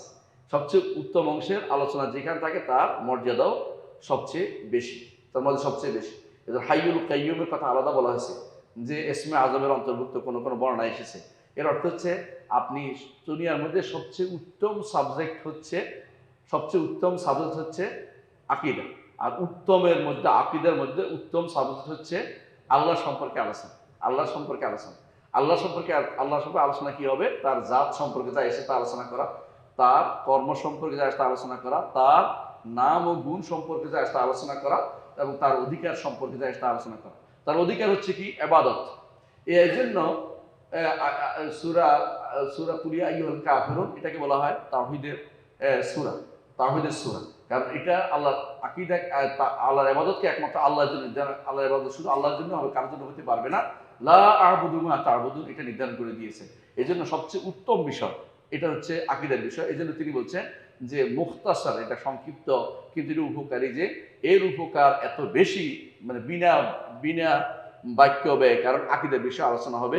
এই জন্য আজিমুল ফায়দা, তার উপকার অনেক বেশি। জি, يشتمل على قواعد الدين এর মধ্যে আছে দ্বীনের মূলনীতি, আলোচনা করা হবে দ্বীনের মূলনীতি। হ্যাঁ, ويتضمن أصول التوحيد الذي دعت إليه الرسل وأنزلت به الكتب ولا نجاة لمن بغيره يدين ইয়াদিনু, এই কিতাবের মধ্যে উসুলুত তাওহীদ, তাওহীদের মূলনীতি নিয়ে আলোচনা হবে। আর তাওহীদ প্রত্যেক নবী রাসূলদের দাওয়াত, প্রত্যেক কিতাবের আলোচনা। প্রত্যেক কিতাবের মধ্যে যদি আল্লাহর কিতাব হতে হয় সেখানে কি থাকবে? তাওহীদের কথা থাকবে। এবং যদি নবী হতে হয় তাহলে নবীর কথার মধ্যে কি থাকবে? তাওহীদ থাকবে। আর এই কিতাবের মধ্যে এই তাওহীদের আলোচনা আসছে, যেটা কি একদিকে নবীদের কথা, আরেকদিকে এটা কিতাবের কথা। জি, ويدل ওয়ালা নাজাত লিমান বিগাইরি ইয়াদিন, কেউ যদি কোনো এই তাওহীদ ব্যতীত অন্য কিছুর উপরে জীবন ধারণ করে, যেটা মেনে চলে, তাহলে তার কোনো নাজাত নাই। সত্য কিনা? এটা 100% সত্য না? অর্থাৎ কেউ যদি কোনো অনেক কিছু করছে, একেবারে সে দান করে দুনিয়া ভরাই দিচ্ছে, তাওহীদ নাই, সে কিন্তু কিছুই পাবে না। এর প্রমাণ হচ্ছে রাসূলুল্লাহ সাল্লাল্লাহু আলাইহি ওয়াসাল্লামের প্রিয়তমা স্ত্রী জিজ্ঞাসা করছেন, ইয়া রাসূলুল্লাহ, আমার পূর্বপুরুষদের মধ্যে একজন হচ্ছে আব্দুল্লাহ ইবনে জাদান, তিনি মক্কাতে অনেককে খাওয়াতেন, জাহিলি যুগে প্রচুর পরিমাণে মানুষের খাওয়াতেন, কিন্তু তিনি ঈমান আনেন নাই। এই যে খাওয়াতেন, তার কোনো উপকারে আসবে? রাসূলুল্লাহ সাল্লাল্লাহু আলাইহি ওয়াসাল্লাম বললেন, না, কোনো উপকারে আসবে না, কারণ ঈমান যেহেতু নাই তার কোনো উপকারে আসবে না। ঠিক অনুরূপভাবে আপনার নাম শুনেছেন হাতেম তাই, তাই না? দাতা হাতেম তাই বলে, সেটাও তার কোনো উপকার আসবে না। কেন? কারণ সে লাম ইয়াকুল ইয়াওমান রব্বির ফিরলি খাতিয়াতি ইয়াউমাদ্দিন, যেটা আয়েশা রাদিয়াল্লাহু আনহা রাসূল বলছেন, সে কোনোদিন বলে নাই আল্লাহ আমার গুনাহ ক্ষমা করে দিন। আল্লাহকে একান্তভাবে আল্লাহর কাছে সে শিরক থেকে মুক্ত হওয়ার দোয়া করেনি, একান্ত আল্লাহর ইবাদত করেনি, এই জন্য তার এটা কোনো কাজে লাগেনি। তাওহীদ বাদে অন্য যে কোনো জিনিস নিয়ে আসেন, কোনো কাজে লাগবে না। এই জন্য তাওহীদের আলোচনা বেশি করতে হবে, ঘরে ঘরে প্রতি মুহূর্তে করতে হবে। মুহূর্ত কেন করতে হবে? সলাতের আলোচনা তো আপনি যখন সলাৎ করেন তখন, তাই না? তো তাওহীদ তো প্রতি মুহূর্তে ধারণ করতে হবে। ক্ষণিকের মধ্যে একটা মানুষ মনে মনে কাফের হয়ে যায়, হতে পারে না? হতে পারে, তাই না? মনে মনে কাফের হয়ে যেতে পারে, তার মাথার ভিতরে আল্লাহ সম্পর্কে সন্দেহ আসছে, তখন কি বলতে হয়? কাফের বাঁচার জন্য কুল আল্লাহু আহাদ আল্লাহুস সামাদ লাম ইয়ালিদ ওয়া লাম ইউলাদ ওয়া লাম ইয়াকুল লাহু কুফুয়ান আহাদ, সন্দেহ তাড়িয়ে দিতে হয়। আবার কখনো কখনো দেখবেন ক্ষণিকের মধ্যে আপনার অন্তরের ভিতরে কেউ ইসলাম সম্পর্কে খারাপ ধারণা পোষণ দিয়ে দিচ্ছে, কেউ নবী সম্পর্কে খারাপ ধারণা ঢুকিয়ে দিচ্ছে, তখন আপনার কি বলতে হয়? রাদিতু বিল্লাহি রব্বান অবিল ইসলামী দীনান অবি মুহাম্মাদিন নবিয়্যান, যাতে করে আপনার ঈমান ঠিক থাকে। এই যে তাওহীদের ঈমান, রিসালাতের ঈমান এবং শরীয়তের ঈমান যদি আপনার না থাকে, তাহলে আপনি কিন্তু কোনোভাবেই দুনিয়াতে সফল কাম হতে পারবেন না। এটা হচ্ছে এর অর্থ। হ্যাঁ, এরপর পড়েন। ويدل ويرشد إلى سلوك المحجة البيضاء ومنهج الحق المستبين। এবং এই কিতাবটি পথ দেখাবে, এমন পথে যে পথটি স্বচ্ছ, স্পষ্ট, সরল, সোজা, শুভ্র পথটা আপনাকে দেখাবে। এবং এটা হচ্ছে হকের, যারা হকের পথে স্পষ্ট হকের পথে চলে, সেই পথটি আপনাকে এই কিতাব দেখাবে ইনশাআল্লাহ। অর্থাৎ এই কিতাবে তিনি সঠিক পথ উল্লেখ করার চেষ্টা করেছেন। যে কারণ রাসূলুল্লাহ সাল্লাল্লাহু আলাইহি ওয়াসাল্লাম একটা হাদিসে, তারাকতুকুম আলাল বাইদা লাইলুহা কানাহারিহা, তোমাদেরকে আমি শুভ্র পথের উপর রেখে যাচ্ছি, রাত দিন সেখানে সমান। এখানে অনেকে তারাকতুকুম আলাল মাহাজ্জাতিল বাইদা বলে। মাহাজ্জা শব্দটা আসলে কোনো হাদিসে আসে না, এটা শুধু বর্ণনার জন্য বলে আর কি। মাহাজ্জা অর্থ পথ, অর্থাৎ স্পষ্ট পথের উপর রেখে যাচ্ছে। বাইদা বললেই পথ বোঝানো হয়, সুতরাং অতিরিক্ত শব্দ যোগ করার কোনো দরকার হয় না। কিন্তু এখানে যোগ করছেন তিনি পথ বুঝানোর জন্য, হাদিসে এটা আসে নাই, কিন্তু পথ বুঝাইতে এটা হাদিসের শব্দ না। অর্থাৎ আল্লাহ রাসূল আমাদেরকে যেই পথ, সব শুভ্র পথের উপর রেখে যাচ্ছেন, আপনি এই কিতাবটি পড়লে সেই শুভ্র পথের আপনি চলতে পারবেন। এবং এই পথে চলতে, যে পথে স্পষ্ট, যে পথের মধ্যে কোনো বক্রতা নেই, কারণ নবীর পথটা সোজা পথ। কুল হাযিহি সাবিলি আদউ ইলাল্লাহ, ইন্না, এই যে এই রাসূলুল্লাহ সাল্লাল্লাহু আলাইহি ওয়াসাল্লাম একটা লম্বা রেখা আঁকে বলেন নাই, এই যে এটা হচ্ছে আমার পথ, এর আশেপাশে ছোট ছোট কি আছে? পথ আছে, যেগুলোতে একটা একটা শয়তান বসে আছে। একটা থেকে পার হয়ে আরেকটা গেলে শয়তান বলে হালুম্মু ইলাইয়া, আমার দিকে আসো, আমার দিকে আসো। এবার শয়তান ডাকতে থাকে তার দিকে যাওয়ার জন্য। আপনার কাজ হবে কোনো দিকে না তাকাইয়া আল্লাহর পথে মৃত্যু পর্যন্ত চলে যাও, মৃত্যু পর্যন্ত। ওয়াবুদ রাব্বাকা হাত্তা ইয়াতিয়াকাল ইয়াকিন, মৃত্যু পর্যন্ত এই পথে চলবেন, যে আমি এই পথে চলবো, কোনো দিকে এদিক সেদিক তাকাবো না। কিভাবে? কেউ কতক্ষণ চলার পর বলবে, এই তুমি কি চিন্তা করবে না? একদল বলবে। আর বলবে, তুমি কি গবেষণা করে করবে না? তুমি কি এই করবে না, ওই করবে না? বিশ্বাস করুন, এখন অনেক জায়গা দেখবেন কোরআন গবেষণা, কোরআন রিসার্চ, এদের অধিকাংশই হচ্ছে সুন্নাহ থেকে মানুষকে দূরে সরানোর জন্য, রাসূলের আদর্শ থেকে দূরে সরে রাখার জন্য অনেকে এইগুলি করেছে। এদের কোরআন রিসার্চ যখনই দেখবেন, তখন একটু খোঁজ খবর নেবেন ভালো করে, যে শুধু কোরআন রিসার্চ হচ্ছে কেন। শুধু কোরআন রিসার্চের অর্থ হচ্ছে সেখানে কোনো না কোনো তার কি আছে, মনের ভিতরে কোনো খারাপ উদ্দেশ্য থাকতে পারে। আমরা ভালো করে খোঁজ নিই, হ্যাঁ, কেউ হয়তো না জেনে বা তার শুধু কোরআনের আজমত উল্লেখ করার কারণে করেছে, আলাদা কথা। কিন্তু দেখা যাচ্ছে যারাই সাধারণত কোরআন রিসার্চ, কোরআন এই গবেষণা, কোরআন এটা শুধু লিখছে, বেশিরভাগই উদ্দেশ্য হচ্ছে মানুষদেরকে সুন্নাহ থেকে দূরে সরানোর জন্য। সুন্নাহ থেকে কেন দূরে সরায়? কারণ সুন্নাহ পয়েন্টে পয়েন্টে আসে, প্রতিটা পয়েন্টে আপনি এই পয়েন্টে কি করবেন এটা সুন্নাহ বলে দিচ্ছে, এই জায়গায় কি করবেন সুন্নাহ বলে দিচ্ছে।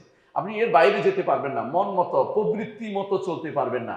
আর মন চায় নিজে কিছু করতে, একেবারে এত ধরা বাঁধা নিয়মে চলা যায় নাকি কেউ কেউ বলে ফেলবে, অথচ ধরা বাঁধা নিয়মে চলার নামই ইসলাম। কোন ধরা বাঁধা? কোরআন এবং সুন্নাতে দেখিয়ে দেওয়া যে নীতি সেটার উপরে, রসুলের যে নীতি সেটার উপরে, সাহাবায়ে কেরামের যে নীতি সেটার উপরে, এই ধরাবাঁধা নীতি থেকে মুক্ত হওয়ার জন্য তারা গবেষণার নাম দেয়। কেউ চিন্তাবিদ হয়, কেউ গবেষক হয়, বিরাট বিরাট লকব লাগায়, বিভিন্ন রকমের নতুন নতুন বই আবিষ্কার করে। একজন দেখলাম 10 খণ্ডের তাফসীর লিখে ফেলছে হাদিস অস্বীকার করে। আবার দেখলাম যে অনেকগুলো গ্রন্থ 20-30-40টা বই লিখে ফেলছে। সব উদ্দেশ্য হচ্ছে একটাই, বিবেক সবার আগে প্রাধান্য দিতে হবে, হাদিসের বই সবার আগে বিবেককে প্রাধান্য দিতে হবে, এইভাবে তারা বই লিখছে। এবং তার কাছে গেলে আপনাকে এমনভাবে আপনাকে যে করবে, আলোচনা করবে, আপনি তার দ্বারা প্রভাবিত হয়ে যাবেন। বড় বড় মানুষও অনেক সময় আলেমরাও এর দ্বারা প্রভাবিত হয়ে যায়। এই জন্য শরীয়তে কেন বলছে যে বাতিলের কাছে বসতে নাই, বসলে যে কোনো সময় বাতিলের কোনো শব্দ আপনার অন্তরে ঢুকবে, আপনি সেটা ছাড়তে পারবেন না। আপনার কাছে মনে হবে খারাপ তো বলে নাই, তখন আপনি পথভ্রষ্ট হয়ে যাবেন। এই জন্য ইমামরা যোগ্য নিষেধ করেছেন বাতিল যারা, তাদের কাছে যেন আপনি না বসেন। কারণ বাতিল আপনাকে তার তো কাজে হলেও তার বাতিলটাকে প্রচার প্রসার করে, আপনাকে বলার জন্য জুখরুফল কাউল, কথার সৌন্দর্য সে ব্যবহার করবে। কারণ শয়তানকে এই সুযোগ দেওয়া হয়েছে যে মানুষদেরকে তার কথা দিয়ে মানুষদেরকে টানবে। সেই সুযোগ সে কাকে দিচ্ছে? বাতিলের, কারণ বাতিলের মুখে দিয়ে দিয়েছে। বাতিল মুখে মিশ্রি নিয়ে, মিশ্রিত বুঝছেন, অর্থাৎ কি মিষ্টি জিনিস আছে, মিশ্রি, মিশ্রি নিয়ে আপনাকে ডাকবে, মধু নিয়ে আপনাকে ডাকবে, আপনি সেটা খেলে শেষ হয়ে যাবেন। এই জন্য বাতিলের কাছে বসতে নাই। আপনি অনেক সময় মনে করেন দেখি নাই বলে, দেখি নাই কি বলে, আপনি তো যেহেতু হাসান আইলমিয়া নাই, এলমের ক্ষেত্রে আপনার গভীরতা নাই, আপনি বাতিলের কোনো একটা জিনিস ধারণ করে ফেলছেন, এরপরে আপনাকে এটা দিয়ে সুদা করা যাচ্ছে না। এরপরে অনেক সময় অহংকারী হয়ে যায়, তখন সে তার এখন হক বললেও নিতে চায় না, জানে যে এটা হক, তারপর নিতে পারে না। এ দেখবেন আপনি অনেকে আছে বুঝে গেছে যে সে তার যে নীতিটা তাকে অবলম্বন করছে হক না বাতিল, কিন্তু সে ছাড়তে পারতেছে না। কেন? এতদিন একটা বলে গেছি, এখন যে কোনো মূল্যে অপব্যাখ্যা করে হলো আমারটাকে ঠিক রাখতে হবে, এখন নতুন ব্যাখ্যা দাঁড় করা, কিন্তু ঘুরে ফিরে সেই বাতিলের মধ্যে তাদের অবস্থান থেকে যায়। আমরা এটা স্পষ্ট দেখতে পাচ্ছি বর্তমান সময়ে। ঠিক ওইভাবে যুগে যুগে বিভ্রান্ত যারা হয়েছে প্রত্যেকে এটাই করেছে, প্রত্যেকে এটা করেছে। দেখুন জাহমিয়ারা কেন দূরে সরে গেছে? সুন্নাহ না মানার কারণে। মুতাজিলারা দূরে সরে গেছে সুন্নাহ না মানার কারণে। অনুরূপভাবে আশারি মাতুরিদিরা দূরে সরে গেছে সুন্নাহ মধ্যে কিছু মানি কিছু মানি না বলার কারণে, অর্থাৎ তারা বিভিন্ন শর্ত দেওয়ার কারণে। এখনো দেখবেন অনেকে, যদি আপনি হাদিস নিয়ে আসেন, অনেকে বলবে এই হাদিসের বর্ণনাকারী তো ফকি ছিলেন না। নাউযুবিল্লাহ। ফকি কারে বলে? তোমার মতো সাহাবায়ে কেরামের মধ্যে কেউ ফকি ছিলেন না, সবাই ফকি। সাহাবায়ে কেরামের মধ্যে সবাই ফকি, তারতম্য আছে, কেউ বেশি কেউ কম, কিন্তু তোমার চেয়ে 1000 গুণ বেশি তারা ফকি ছিলেন। আর তুমি সাধারণ মানুষ এসে এখন বলতেছ অমুক তো ফকি ছিলেন না। ফকির এই শর্ত তোমাকে কে লাগাতে বলেছে? সাহাবায়ে কেরাম যেটা বুঝেছে এই বুঝ তোমাকে নিতে হবে। কারণ সাহাবায়ে কেরাম আলোকবর্তিকা জগতের জন্য, তারা যে আলো নিয়ে এসেছে, তাদেরকে আল্লাহ তাআলা যে আলো দিয়েছেন রসুলের সাহচর্যের কারণে, সে আলোটাকে দিয়ে আমরা সারা দুনিয়া আলোকিত করতে চাই, সেটাই আমল করতে চাই। সাহাবায়ে কেরামের বাইরে তারা যে সুন্নাহ বর্ণনা করেছেন, সেখানে অন্য কোনো কিছু বলার আপনার আর কোনো সুযোগ নাই। সাহাবায়ে কেরাম যেটা বলছে, তাবিঈরা এটা বলছে, ইমামরা বলছে, তারপর আপনার কাছে পছন্দ হচ্ছে না। যেমন দেখেন মুআবিয়া রাদিয়াল্লাহু হাদিস যেটা আপনারা শুনেছেন, যে তিনি কি বলেছেন, যে একদিন তিনি এক দাসীকে ওহুদের পাড়ে, মদিনার পাশে ওহুদের পাশে জুয়ানিয়াতে এক দাসী তার ছাগল চড়াতো। তো একটা নেকড়ে এসে একটা ছাগল নিয়ে চলে গেছে। তিনি রাগ করে, মানুষ তো রাগ করে একটা চড় মেরেছেন। পরে অনুশোচনা হলো যে বাগে নিয়ে গেছে, নেকড়ে তো নিয়ে যাবেই, ওরে মারার আমার কি কাজ ছিল। তিনি অনুশোচনার কারণে রাসূলুল্লাহ সাল্লাল্লাহু আলাইহি ওয়াসাল্লামের কাছে আসছেন, এবং তার উপরে একটা ইমানদার দাস মুক্তির বিষয় ছিল। তো তিনি বললেন, ইয়া রাসূলুল্লাহ, আমি তাকে মুক্ত করতে চাই, ইমানদার দাস মুক্ত করতে চাই। রাসূল বললেন যে ইমানদার কিনা পরীক্ষা কেমনে করবে, সে তো অনারব, তাকে আরবি বলতেও পারে না, তার কথা অনেক বর্ণনা আসে বলতে, বুঝতে অন্য বর্ণনা আসে সে কথাও বলতে পারে না। তখন রাসূলুল্লাহ সাল্লাল্লাহু আলাইহি ওয়াসাল্লাম জিজ্ঞাসা করলেন আইনাল্লাহ, ফাআশারাত ইলাস-সাম। অন্য বর্ণনা দুই বর্ণনা, এটা দুইজনের। আরেকটা বলছে, আরেকটাতে আসছে তিনি ইশারা করছে, আরেকটাতে বলছেন, তিনি বলছেন ফিস-সামা, উপরে বলছেন। আর বলছে আমি কে? বলছে আপনি আল্লাহর রাসূল। বলছে একে কি করো? মুক্ত করে দাও, ইমানদার। এখন এই একটাই সবাই কি, একটা হাদিস তাদের কি হয়েছে, পথভ্রষ্টদের গলার কাটা হয়ে গেছে। তারা এটা কোনোভাবেই সহ্য করতে পারতেছে না। এটা কোথায় আসছে হাদিসটা? সহিহ মুসলিমে আসছে। সহিহ মুসলিমে না আসলে তো বহুত আগে ফালাই দিত। আল্লাহ তাআলা সহিহ মুসলিমে এটা আসছে। এখন তাদের মধ্যে একদল বলতেছে সহি মুসলিমে আসলো, বুখারীতে তো আসেনি। মানে সুবহানাল্লাহ, যদি এটা বুখারীতে আসতো কিন্তু কিতাবুল্লাহ তো আসেনি। হ্যাঁ, কিতাবুল্লাহ আসলে কি বলতো, বলতো আগের কিতাবে তো আসেনি, মানে এরকম বলতো আর কি তারা। মানে হাদিস সহিহ হওয়া দরকার, এটা না হলে তাদের কাছে চিন্তা হয়েছে কি বুখারীতে তো আসেনি, এই চিন্তায় তারা নিল। তো বোঝা গেছে এরকম। আরেকটি দেখেন, এইটার পরে কি বলতেছে, বুখারী তো আসেনি। তো আর তারপরে বলছে মনে হয় সেটা কি, যে বর্ণনাকারী শব্দ পরিবর্তন করে ফেলছে, নাউজুবিল্লাহ। মানে এইখানে আইন আল্লাহ বলা উদ্দেশ্য না, আল্লাহ কোথায় আছে বলা উদ্দেশ্য না, বরং বলা যে আল্লাহ সম্পর্কে কি যেন বলা উদ্দেশ্য, এই জাতীয় অপব্যাখ্যা তারা করছে। কারণ তাদের ইমামদের বক্তব্য হচ্ছে মুতাজিলা, আশআরী, মাতুরিদীর নিকট কেউ আপনি প্রশ্ন করতে পারবেন না আইন আল্লাহ, আল্লাহ কোথায় প্রশ্ন করতে পারবেন না। অথচ রসুল প্রশ্ন করেছেন, রসুল প্রশ্ন করেছেন, এবং যুগে যুগে আলেমরা এই প্রশ্ন করেছেন, ঈমান পরীক্ষার জন্য প্রশ্ন করেছেন। আর তাদের নিকট আইন আল্লাহ প্রশ্ন করা যাবে না, কারণ তারা রসুলের চেয়ে বেশি বুঝছে। তারা কি দিনের কোরআন হাদিসে যা আসছে তার থেকে বেশি বোঝার দাবি করতেছে। এখন এদের ব্যাপারে আপনি কি বলবেন? মূল কারণ কি? মূল কারণ হচ্ছে এই পথের পথিক তারা, সাহাবায়ে ওই পথে চলবে না, রসুলের হাদিসকে তারা মানতে পারছে না। তাদের অন্তরের মধ্যে যে অহংকার আছে, ইনফি সুদুরিহিম ইল্লা কিবরুন, তাদের অন্তরের মধ্যে অহংকার আছে যে আমরা কি কম বুঝি নাকি, আমরা কি কম বুঝি নাকি, আমাদের তো একটা বিবেক আছে, আমাদের তো একটা চিন্তা চেতনা আছে, আমাদের তো একটা গবেষণার দ্বার আছে, আমরা চিন্তা চেতনা করে গবেষণা করে আমরা এগুলি বের করেছি, এগুলি এত সহজে পাবে না, ওরা তো বুঝতো না।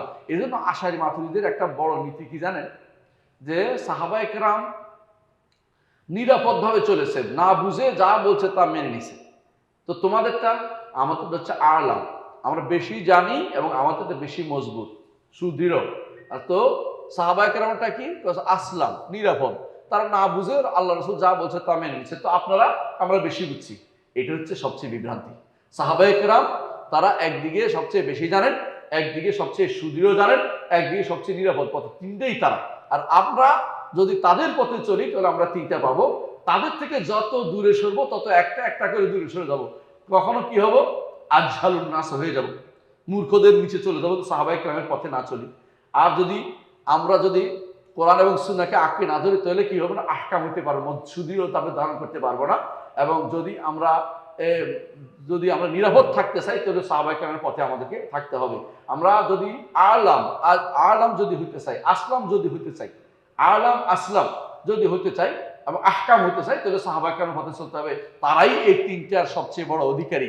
যারা মনে করে পরবর্তীরা এই দুইটার অধিকারী, হ্যাঁ বড় দুইটা, আর সাহাবায়ে কেরাম শুধু নিরাপদ পথে চলেছে, এরা বিভ্রান্তি। কারণ তারা মনে করে কি, সাহাবায়ে কেরাম অর্থ বুঝতো না।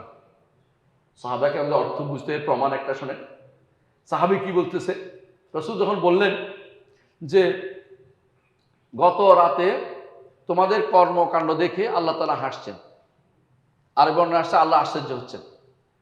সাহাবী কি বললেন, যে আল্লাহ হাসেন তার থেকে খারাপ কিছু আশা করি না। সাহাবী বুঝছে না বুঝে নাই? এরা বলে যে বুঝে নাই। এরা হচ্ছে হাসা অর্থ পুরস্কার দিবেন, বুঝছেন? মানে হাসা অর্থ কি, পুরস্কার দিবেন। আরে পুরস্কার দিবেন তো ভিন্ন জিনিস, আল্লাহ রসুল যেটা বলছেন সেটা হাসা আলাদা জিনিস। ধরন জানি না, কিন্তু কিভাবে হাসছেন সেটা জানি না, কিন্তু অবশ্যই আল্লাহ তাআলা হাসছেন এই স্বীকার করতে হবে। ঠিক আল্লাহ তাআলা আশ্চর্য হয়েছেন বলতে হবে। বান্দার আশ্চর্য হচ্ছে পরিণতি না জানার কারণে আশ্চর্য হয়, আল্লাহর আশ্চর্য পরিণতি না জানার কারণে হয় না। আল্লাহ তাআলা বান্দার কর্ম দেখে আল্লাহ তাআলা আজমতকে তিনি, নিজের আজমতকে তিনি নিজে ধারণ করে তিনি আমাদের এই কর্মকাণ্ড দেখে তিনি আশ্চর্য হন। যে বান্দা, সে বুঝার দরকার ছিল আমি কি করতে পারি তাকে, সে তো এটা বুঝে নাই। একজন ঈমানদার মানুষ দুইজনেই কি করেন, একজন রাসূলুল্লাহ সাল্লাল্লাহু আলাইহি ওয়াসাল্লাম বলেছেন আল্লাহ তাআলা দুই ব্যক্তি থেকে হাসেন, দুইজনেই একে অপরকে হত্যা করেছে, কিন্তু দুইজনেই কোথায়? জান্নাতে। দুইজনেই জান্নাতে। কেমনে সেটা? একজন কাফেরকে একজন ঈমানদার হত্যা করেছে, তারপরে কাফেরে ঈমান আনছে, তাকে আরেক কাফেরে মারছে, এখন দুইজন কোথায়? দুইজনেই জান্নাতে। তাহলে দুইজন মারা গেলে দুইজনের জান্নাতে। এটা নিয়ে আল্লাহ তাআলা হাসেন। এটা আপনার সমস্যা কোথায়? আল্লাহ তাআলা হাসেন, কিন্তু কিভাবে হাসেন জানি না। আপনি আপনার মতো দাঁত কেলানোর চিন্তা করেন না, তুই তো হইল, আপনি দাঁত কেলাই হাসেন, এটা চিন্তা বন্ধ করে দিলে হইল। কিন্তু এরা মনে করে সাহাবায়ে কেরাম এটা বুঝেন না, এটা মিথ্যা কথা। না বুঝলে সাহাবী বলতেন না যে আল্লাহ হাসেন তার থেকে আমি খারাপ কিছু আশা করি না। তাহলে আল্লাহ হাসেন, তিনি বুঝছেন।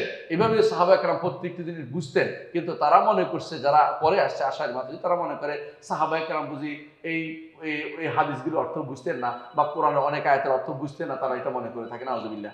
তো সামনে আগায় দিই, সামনে পড়েন। شرحت فيه أمور الإيمان وخصاله وما يزيل جميعه أو ينافي كماله। এর মধ্যে ইমানের বিভিন্ন বিষয়ে ব্যাখ্যা করেছি, এবং ইমানের বিভিন্ন বৈশিষ্ট্য উল্লেখ করেছি, এবং ওমা ইউজিলু জামিআহু আও ইউনাফি কামালাহু, ইমান কিভাবে চলে যায় অথবা ইমান কিভাবে কমে যায়, কামাল পূর্ণতা কমে যায়, পূর্ণতা বিরোধী কি আছে, এই নিয়ে আমি আলোচনা করেছি। সবচেয়ে বেশি দরকার না এটা। ইমান কিভাবে হয়, ইমান কিভাবে যায়, ইমান কিভাবে পূর্ণতা পায়, ইমান কিভাবে কমে যায়, এটা ইমানদারের জানা উচিত সবসময়। যত বেশি এটা জানবেন, তত বেশি আপনি এই ময়দানে সবচেয়ে বেশি জ্ঞানী ব্যক্তি বিবেচিত হবেন। এবং এরা বেশি জানতো, রাসূল সবচেয়ে বেশি জানতেন, সাহাবায়ে কেরাম তার থেকে শিখেছেন। যত বেশি এই পথে চলবেন, তত বেশি এটা আমরা জানতে পারবো ইনশাআল্লাহ।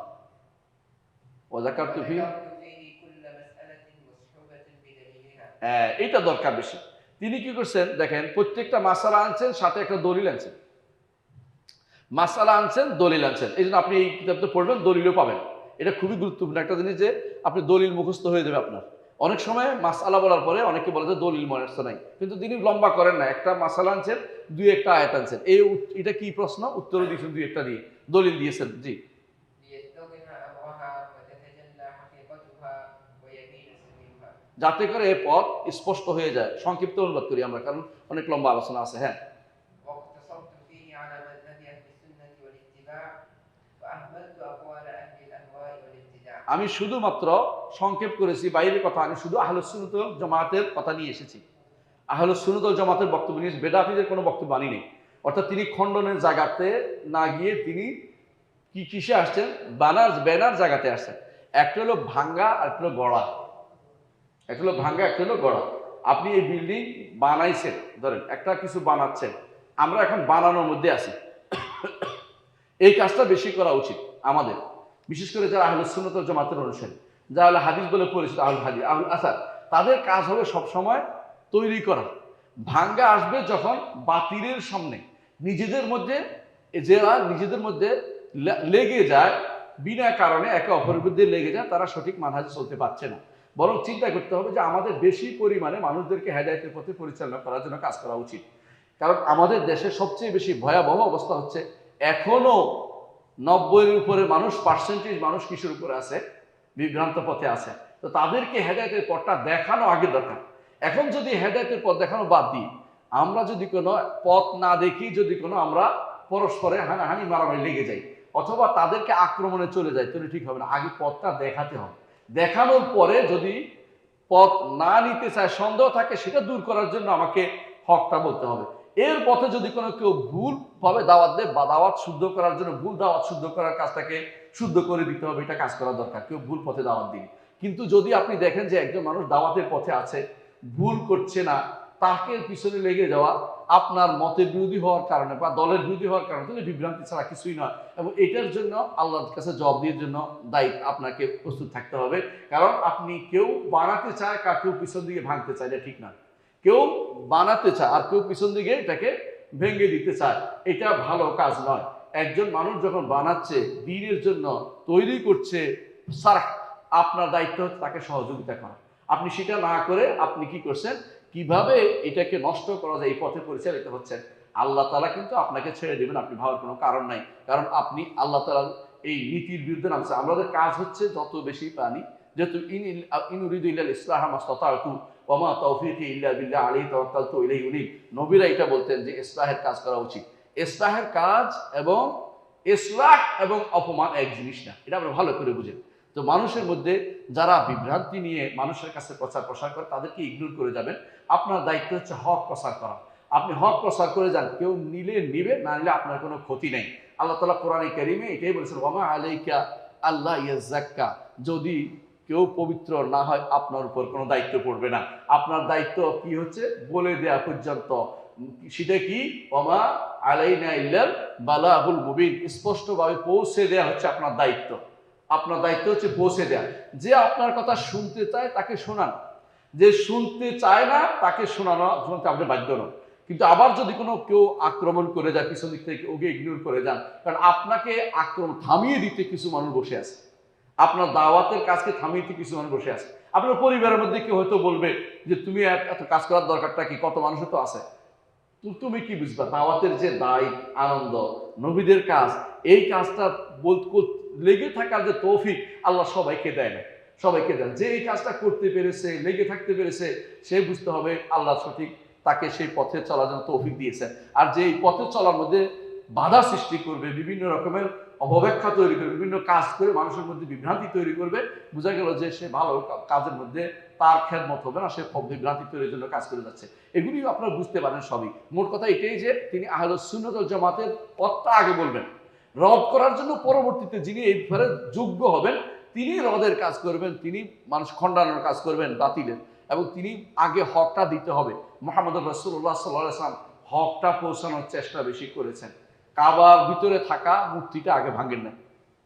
যখন মক্কাবাসী ঈমান আনছে, মক্কাবাসী দখল করেছে, তখন তিনি কাবার ভিতরে মূর্তিটা ভাঙছেন। খেয়াল করেন জিনিসটা। এর আগে কি করেছেন? বলেছেন লা ইলাহা ইল্লাল্লাহ বলো, লা ইলাহা ইল্লাল্লাহ বলো, সফল কাম হতে পারবে। লা ইলাহা ইল্লাল্লাহ সব জায়গায় জায়গায় পৌঁছে দেওয়ার দায়িত্ব আমাদের সবার আগে। তাওহীদের বাণী দাবি পৌঁছে দেওয়া, শিরিক মুক্ত তাওহীদের দাবি সর্ব জায়গায় পৌঁছে দেওয়া, এটা হচ্ছে মূল কাজ। এটাই তিনি করতেছেন যে আমি আগে মানুষের কাছে যেটা কি করব, আগে পৌঁছে দেব হকটা। হ্রদের কাজটা, তাদের যে বিভ্রান্তি, সেগুলি পরে মানুষ হক বুঝার পরে সে বুঝতে পারবে এটা বিভ্রান্তিমূলক কাজ হচ্ছে। যে ব্যক্তি তাওহীদ শিখেছে, বিশ্বাস করুন, কবরের কাছে যারা মাদার পূজারী আছে তাদের কাছে গেলে তার অন্তরের ভিতরে দুঃখ কষ্ট শেষ নাই, কেন এটা করছে, কেন এটা করছে। আর যদি তাওহীদ না শিখে সেখানে যাই আপনি বলতে থাকেন, সারাদিন বুঝাইলেও সে বুঝবে না, কারণ তার ভিতরে তাওহীদ নেই। আগে তাওহীদ ঢুকাতে হবে মানুষের অন্তরের ভিতরে, এই জন্য সেই কাজটাই তিনি করছেন। হ্যাঁ বলেন। إذ هي لا تذكر إلا للرد عليها وإرسال اتهام السنة عليها।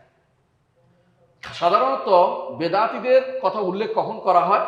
যে তাদের উপর রদ করার জন্য। তো তাদের উপর রদ করার জন্য এবং সুন্নতের তীর তাদের উপর নিক্ষেপ করার জন্য। তো এদের জন্য আর বড় বড় আলেমরা আছে। আমি সাধারণ মানুষের জন্য যেটা মানুষ বড় বড় বই লিখেছেন তিনি বলবেন এরপরে, আমার উদ্দেশ্য হচ্ছে আগে সুন্নাহটা মানুষের অন্তর্ভুক্ত ঢুকাই দেয়। এই সুন্নাহ অর্থ কি আমরা একটু আগে বলেছি, আকীদা ও শরিয়া, এটা মানুষের অন্তরে ঢুকিয়ে দেই, যেটা আকীদা ও মানহাজ। তাহলে মানুষ সঠিক পথে শিখবে চলা। আর রদ করার জন্য বড় বড় আলেমরা রয়েছে, তারা রদ করে যাবে। কাদেরকে রদ করতে হয়? কাদের রদ করতে হয়? বেদাতীদের রদ করতে হয়। খেয়াল করে জিনিসটা। অথবা পথভ্রষ্ট হয়ে গেছে কেউ, নিজের ভাই, তাকে রদ করতে হয়, তাকে বুঝে আগে বলতে হয় সুন্দর করে। না শুনলে যখন সে নিজে বিভ্রান্তি ছড়াচ্ছে তখন তাকে সাবধান করতে হয়। এর বাইরে পরস্পরের মধ্যে রদে লেগে যাওয়া ভালো কাজ নয়। নিজেদের মধ্যে আহলুস সুন্নাতে নিজেদের মধ্যে এই রদ করার লেগে, খণ্ডনে লেগে যাওয়া ভালো কাজ নয়। যতক্ষণ পর্যন্ত বিশুদ্ধ করার জন্য তাকে উল্লেখ না করে বলা যায় যে এই কাজ করলে বিভ্রান্তি, এটা হচ্ছে নিয়ম, যতক্ষণ নাম উল্লেখ করা আহলুস সুন্নাত ওয়াল জামাতের এটা। আর বেদাতীদের নাম উল্লেখ করে বলতে হয় যে বেদাতীরা এই কাজ করছে, কারণ তাকে মানুষকে সাবধান করতে হয়। এই হচ্ছে আহলুস সুন্নাত ওয়াল জামাতের নীতি। আপনারা এটার অর্থ পাইবেন কোথায়? একটা বই আছে, আপনি পড়ছেন যে সুন্নাতের অনুসারীগণ পরস্পর প্রতি কোমল হন, একটা বই আছে, দেখছেন না? হ্যাঁ, রিফকান আহলুস সুন্নাহ বে আহলিস সুন্নাহ। এই হাদিসটি শেখ আমাদের ওস্তাদি শেখ আব্দুল মোহসেন আব্বাস হাফিজাহুল্লাহ তিনি লিখেছেন, এবং এটা বাংলা অনুবাদ হয়েছে, এবং এটা আপনাদের কাছে আছে, নেটে পাওয়া যায়। আপনারা যে কোনো সময় এটা পড়বেন ইনশাআল্লাহ। এটা পড়লে বুঝবেন যে কখন কখন রদ করতে হয়, মানে খণ্ডন করতে হয়, আর কখন কিভাবে রদ করতে হয়, এটা সেখানে উল্লেখ করা আছে। জি, وقد تصدى لكشف عوالها الأئمة الأدلة বড় বড় ইমামরা রদ করেছেন। وصنفوا في ردها وإبعادها المصنفات المستفيدة। স্পষ্ট বই লিখেছেন বেদাতীদের রদ করার জন্য। যেমন ইমাম আহমদ ইবনে হাম্বল তিনি বই লিখেছেন যে আর-রাদ্দ আলাল জাহমিয়া ওয়া জানাদিকা। ইমাম ইবনে মানদা লিখেছেন আর-রাদ্দ আলাল জাহমিয়া। এই যে যুগে যুগে ইমামরা বহু গ্রন্থ লিখেছেন। ইমাম বুখারী লিখেছেন খালকু আফআইল ইবাদ, এটার মধ্যে রদ করেছেন কার উপরে? জাহমিয়াদের উপরে, মুতাজিলাদের উপরে, এবং বিশেষ করে যারা কোরআনকে মাখলুক বলে তাদের উপরে, যারা আল্লাহ তাআলা আরশের উপর নাই বলে তাদের বিরুদ্ধে এই গ্রন্থের মধ্যে তিনি রদ করেছেন। এবং তিনি এই গ্রন্থের মধ্যে কাদারীদের বিরুদ্ধে কথা বলেছেন, তাকদীর অস্বীকারীদের বিরুদ্ধে কথা বলেছেন। এই যুগে যুগে বড় বড় আলেমরা লিখেছেন। কিন্তু মানুষের কাছে এমন অভাব আমাদের এই ভূখণ্ডে আছে, আমাদের আকীদাটাও মানুষের পৌঁছাইতে পারি না। এমন কোনো শিক্ষা প্রতিষ্ঠান নাই যারা মানুষের কাছে আকীদাটা পৌঁছে দেবে। আপনি দেখবেন সারা বাংলাদেশে যদি কোনো, আপনি, আমরা বিরোধিতার জন্য বিরোধিতা করছি না, সারা বাংলাদেশে ইউনিভার্সিটি আছে কয়টা?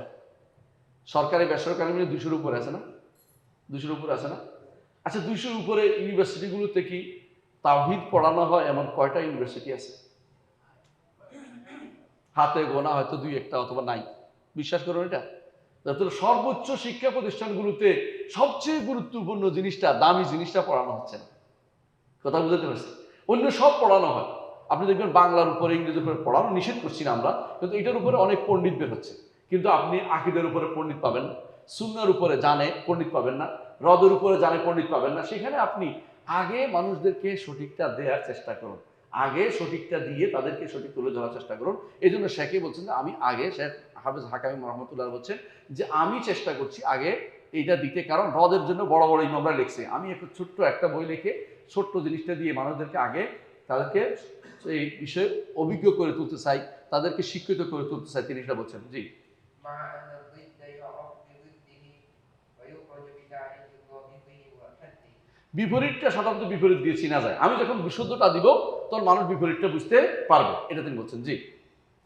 فإذا طلعت الشمس لم يفتقر النهار إلى استدلال ইস্তিদলালি বলছে যদি কোনো সূর্য উঠে যায় তখন বলার দরকার, রাত দিন হয়েছে বলার দরকার হয় না, অটোমেটিকলি দিন হয়ে যায়। যখন আপনি আকীদা বিশুদ্ধ হয়ে যাবে, আপনার চোখের সামনে তখন স্পষ্ট হয়ে যাবে যে এই বেটা মাজার পূজারি, এ বেটা কবর পূজারি, এ বেটা বিভ্রান্ত সুন্নাহ অস্বীকারী, আপনার কাছে চোখের সামনে একেবারে দিবালোক স্পষ্ট হয়ে যাবে। এই জন্য আগে আপনাকে সুন্নাহটাকে প্রতিষ্ঠিত করতে আপনার অন্তরের ভিতরে। জি। وإذا استبان الحق واتضح فما بعده إلا الضلال হ্যাঁ, যখন হক যদি কোনো আপনার অন্তরে প্রতিষ্ঠা করতে পারি এবং যখন এটা অন্তর স্পষ্ট হয়ে যায় তখন আপনার সামনে বাতিল স্পষ্ট হয়ে যাবে। এটা বলছে পথভ্রষ্টতা বুঝে যাবে আপনি। এরপরে যে বাকিটা পথভ্রষ্টতা। ورتبته على طريقة السؤال ليستيقظ الطالب وينتبه জানতে হবে আমরা এটাকে প্রশ্নের আকারে সাজিয়েছি, যাতে প্রশ্ন করলে মানুষে কি করে, মানুষে সাবধান হয়। আপনি শুনতেছেন, হঠাৎ করে যে আপনি প্রশ্ন করে বসে আপনি এখন সাবধান হবেন, প্রশ্ন করবেন। আমাদের শেখ মাহমুদ বিন সালেহ আল উসাইমিন যেটা করতেন, পড়াতেন হঠাৎ করে জিজ্ঞেস আমি কি বলছি জানেন, তো এরকম যদি বলতে পারে বোঝা গেল সে সাবধান হয়েছে, নাহলে বলতে না পারলে বোঝা গেল আমি অরণ্য রোধন করছি। এই প্রশ্ন উত্তরের মধ্যে এই সৌন্দর্যটা অনেক বেশি। এই যে রাসূলুল্লাহ সাল্লাল্লাহু আলাইহি ওয়াসাল্লামের কাছে একদিন জিবরিল আসলেন, জিবরিল এসে তিনি কি করলেন, প্রশ্ন করলেন কি সম্পর্কে, ঈমান সম্পর্কে, তারপরে ইসলাম, তারপরে ইহসান। প্রশ্নোত্তরে কেন বললেন, যাতে করে এটা অন্তরের ভেতরে প্রতিস্থাপিত হয়ে যায়। শুধু বলে গেলে কিছু ধারণ করে, কিছু ধারণ করে না। প্রশ্নোত্তরের মধ্যে ধারণটা খুব সুন্দর হয়। জি। ثم أردفه بالجواب الذي يتضح الأمر به ولا يشتبه উর্দিকুহু, অর্থাৎ তিনি বলছেন যে আমি প্রশ্ন করব, তার সাথে পরপরে কি নিব, উত্তরটা সাথে সাথে আনার ব্যবস্থা করব। হ্যাঁ, যাতে করে বিষয়টা আরো স্পষ্ট হয়ে যায় এবং কোনো রকমের সন্দেহ তাতে না থাকে। সাম্মাইতুহু, فسميته أعلام السنة المنشورة باعتقاد الطائفة الناجية المنشورة সুন্নাতুল মানসুরা, প্রসারিত সুন্নত। কোরআন এবং কোরআনে কারীমে যে সমস্ত আকীদার বিষয় আসছে এবং হাদিসে যে সমস্ত আকীদার বিষয় আসছে, এগুলিকে প্রসার করার যে ঝান্ডা প্রসার করার যে নীতি, এটাকে আমি নাম দিয়েছি এটার উপরে, যাতে করে স্পষ্ট নাজাতপ্রাপ্ত এবং সাহায্যপ্রাপ্ত আকীদা সবার কাছে আমি প্রসার করতে পারি। এর নাম দিয়েছেন এইভাবে, এটা নাম দিয়েছে আলামুস সুন্নাতিল মানসুরা লি'ইতিকাদিত তাইফাতিন নাজিয়াতিল মানসুরা। তাই আল্লাহ তাআলা, আমরা একটা প্রশ্ন অন্তত পড়বো, এই জন্য তাড়াতাড়ি করতেছি। হ্যাঁ, একটু পড়েন, সময় 5 মিনিট। আচ্ছা, অসুবিধা। হ্যাঁ, والله أسأل أن يجعله ابتغاء وجهه الأعلى আল্লাহর কাছে আমরা চাই যেন আমরা এটা যে এই আমাদের এই কাজটা যেন একমাত্র তার চেহারা দেখার কারণ বানান। আল্লাহর চেহারা দেখতে চান না, আল্লাহর চেহারা দেখার উদ্দেশ্যে এটা করে। হ্যাঁ, وأن ينفعنا بما علمنا এবং আল্লাহ তাআলা আমাদেরকে যে ইলম দিয়েছেন এদের আমাদেরকে উপকৃত করেন, ويعلمنا ما ينفعنا এবং যা উপকার করে সেরকম ইলম যেন আল্লাহ আমাদের দেন। কারণ যে ইলম উপকার করে না সেই ইলম শিখার কোনো দরকার নাই। نعمة منه وفضلا একান্তভাবে তার দয়া এবং তার নেয়ামতের কারণে আমরা এটা পাইছি। তিনি এটা দিয়ে আমাকে যেন দেন। إنه على كل شيء قدير সব কিছু তিনি করতে সক্ষম। হ্যাঁ, وبعباده لطيف خبير বান্দার সূক্ষ্মদর্শী ব্যাপারে, বান্দা কি করে না করে, উদ্দেশ্য কি, কোথায় কি জন্য বসছে, কি উদ্দেশ্য নিয়েছে, আল্লাহ সবই তিনি জানেন। আমরা শুধু তার কাছে চাচ্ছি তার চেহারা দেখার জন্য উদ্দেশ্য আমাদের। কারণ জান্নাতে আল্লাহর চেহারা দেখা হচ্ছে সবচেয়ে বড় নেয়ামত, দুনিয়াতে আল্লাহ সম্পর্কে জানা হচ্ছে সবচেয়ে বড় নেয়ামত। সুতরাং এটা তার উদ্দেশ্য, দুনিয়াতে আল্লাহ সম্পর্কে জ্ঞান দিচ্ছে আমরা আমাদেরকে, যাতে করে আখিরাতে তিনি আল্লাহর চেহারা দেখতে পান। সুবহানাল্লাহ, কত সবচেয়ে উত্তম চিন্তা হলে মানুষ এটা করতে পারে। وإليه المرجع والمصير তার কাছেই প্রত্যাবর্তন করবো। ওহুয়া মাওলানা ফানি'মাল মাওলা ওয়া নি'মান নাসির, তিনি আমাদের মাওলা, তিনি আমাদের অভিভাবক, কতই না সুন্দর অভিভাবক তিনি, কতই না সাহায্যকারী, উত্তম সাহায্যকারী তিনি। হ্যাঁ, পড়েন এখন سؤال সূরা আল-আউয়াল। এতক্ষণ তিনি ভূমিকা বলছেন। ভূমিকাটা কেন পড়তে হয়? কারণ ভূমিকার মধ্যে উদ্দেশ্য বোঝা যায় বইয়ে, এবং ভূমিকা যদি আপনি সুন্দরভাবে বুঝতে পারেন, বুঝবেন যে এই বইয়ে কি আলোচিত হবে, এটা আপনি স্পষ্ট হয়ে যাবে। জি, ما أول ما يجب على العباد؟ প্রশ্নটা হচ্ছে বন্দার উপর সর্বপ্রথম কর্তব্য কি? جواب হ্যাঁ, أول বন্দার উপর সর্বপ্রথম কর্তব্য কি, এই প্রশ্নটাই দরকার। কেন? বাতিলপন্থীরা এই জায়গাতে ভুল করে বসেছে। বাতিলপন্থীরা বান্দার উপর প্রথম কর্তব্য মনে করে কি? হ্যাঁ, কেউ সালাত বলে, এটা এখনকার সময়, তাই না? আবার এই যারা আছে, বিভিন্ন শিক্ষায়তন আছে, ওরা কিন্তু সালাত বলে না, ওরা কি বলে জানেন? সন্দেহ করা, সন্দেহ করা। আবার কেউ কেউ বলে যে চিন্তা করা, চিন্তা করা। বুঝে আসছে? এক একজনে এক একটা আবিষ্কার করেছে। কেউ কেউ বলে সন্দেহ করা, কেউ বলে চিন্তা করা। অর্থাৎ বাতিলটা কখনো সরাসরি আল্লাহকে জানার ব্যাপারে সরাসরি আপনাকে বলবে না। অর্থাৎ আমরা কি বলি, রাসূল সাল্লাল্লাহু আলাইহি ওয়াসাল্লাম প্রথমে কি দাওয়াত দিয়েছেন? কুলু লা ইলাহা ইল্লাল্লাহ। একবারও কাউকে বলেন না তুমি কি সন্দেহ করো আগে, তারপর সন্দেহ বাদ দিয়ে ধীরে ধীরে ধীরে ধীরে তুমি কি যাইবা, কি নিয়ে যাইবা, দৃঢ়তা যাবে, এটা বলে নাই। সবাইকে একটা কথাই তিনি বলেছেন কি, লা ইলাহা ইল্লাল্লাহ বলো, লা ইলাহা ইল্লাল্লাহ বলো। তো এই জন্য অনেকে যেহেতু বিভ্রান্ত এই জায়গাতে, এই জন্য তিনি বলছেন যে আগে প্রথম কর্তব্য এটা জেনে নাও। বান্দার উপরে প্রথম কর্তব্য হচ্ছে ইয়া আইয়ুহান নাস উবুদু রাব্বাকুমুল্লাযী খালাকাকুম। প্রথম কর্তব্য, প্রথম নির্দেশ। কোরআনের প্রথম কর্তব্য কি, প্রথম নির্দেশ কি? ইয়া আইয়ুহান নাস উবুদু রাব্বাকুম।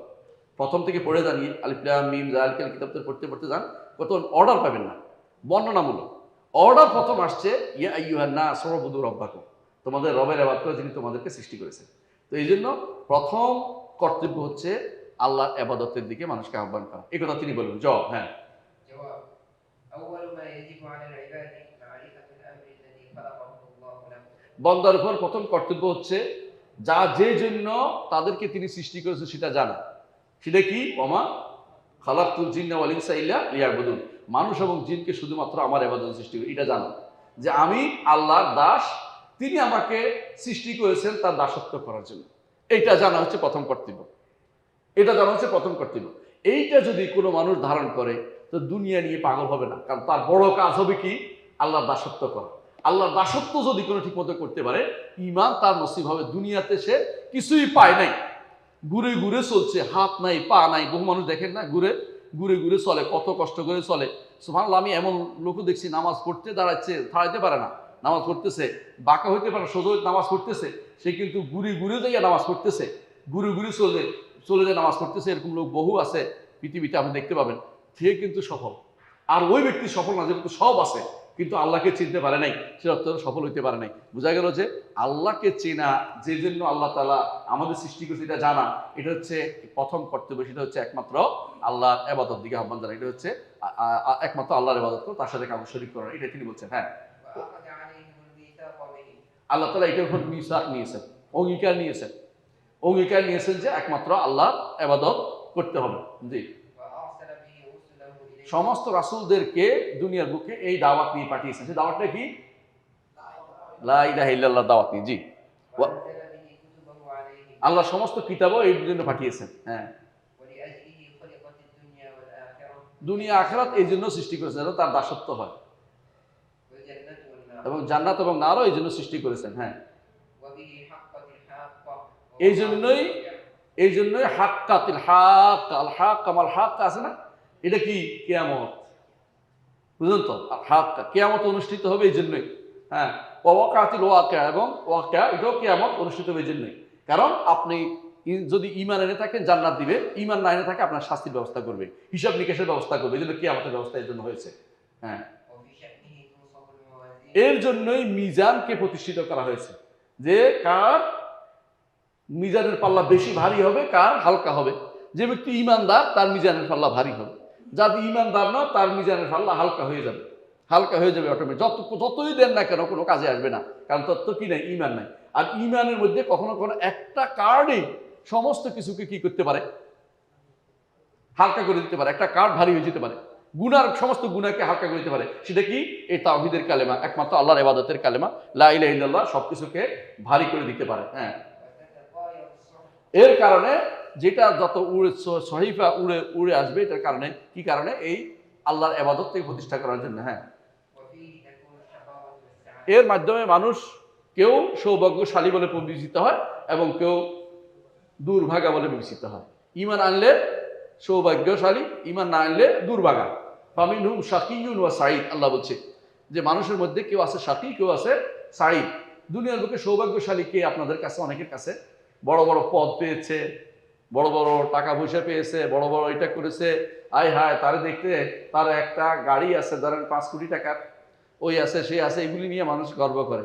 অত বাবা চা দোকানে বসে গর্ব করে বলতেছে আমার ছেলে এই পদে আছে, ওই পদে আছে, রাষ্ট্রীয়, এগুলি সৌভাগ্যশালী কোনো কিছুই না। সৌভাগ্য হচ্ছে ফামান যুহযা আনিন নারি ওয়া উদখিলাল জান্নাতা ফাকাদ ফাজ, যাকে জাহান্নাম থেকে মুক্তি দেওয়া হয়, জান্নাত দেওয়া হয়, সে ব্যক্তি সফল কাম হবে। হ্যাঁ, তারপরে وعلى حسبه تقسم الأنوار এইটার উপরেই আলো আলো ভাগ করে দেওয়া হবে। আলো বুঝেন? যার যতটুকু ঈমান আছে ততটুকু আলো সে পাবে। হাসরের মাঠে কিন্তু পার হইতে হবে। তো যখন আপনি ফুলসিরাত পার হবেন তখন আলোর উপর দিয়ে পার হইতে পারবেন। আলো নাই, পড়ে যাবে। আলো যদি একদম না থাকে, আপনি পার হইতে পারবেন না। আলো যার একটা সবচেয়ে কম আলো, যার তার এই আঙ্গুলের মধ্যে অর্থাৎ বুড়ো আঙ্গুলের উপরে সে আলো জ্বলতে থাকবে। আর যার একেবারেই আলোর দিকটা নাই, সে কিন্তু পড়ে যাবে, অন্ধকারে পড়ে যাবে। এই জন্য বলছে অভিজ্ঞ সামরা আনোয়ার।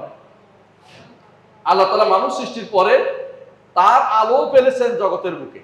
যার উপরে তার আলো পড়েছে তাই ঈমান আনবে, যে আলো পড়ে না ঈমান আনবে না। মানে সৃষ্টির উপরে আলো ফেলেছেন মানুষ, সৃষ্টির পরে সৃষ্টির উপর আলো, যার উপর আলো পড়েছে তা সেই ঈমান আনবে, সে আলো পড়ে না সেই ঈমান আনবে না। কথা বুঝছেন? আল্লাহ এইভাবে নির্ধারণ করে দিয়েছে যে আলো তিনি ফেলেছেন কার উপরে, আপনার উপর আলো পড়েছে, আপনি ঈমানের উপর থাকতে পারবেন। আলো নাই, আপনি ঈমান পাবেন না। ওমাল্লাম ইয়াজআলহু নূরান ফামা লাহু মিন নূর, যাকে আল্লাহ আলোকিত করেন নাই, আলো দেন নাই, সে কোনোদিন আলোর অধিকারী হতে পারবে না। এই আলো হচ্ছে ঈমান, নূরুল ঈমান।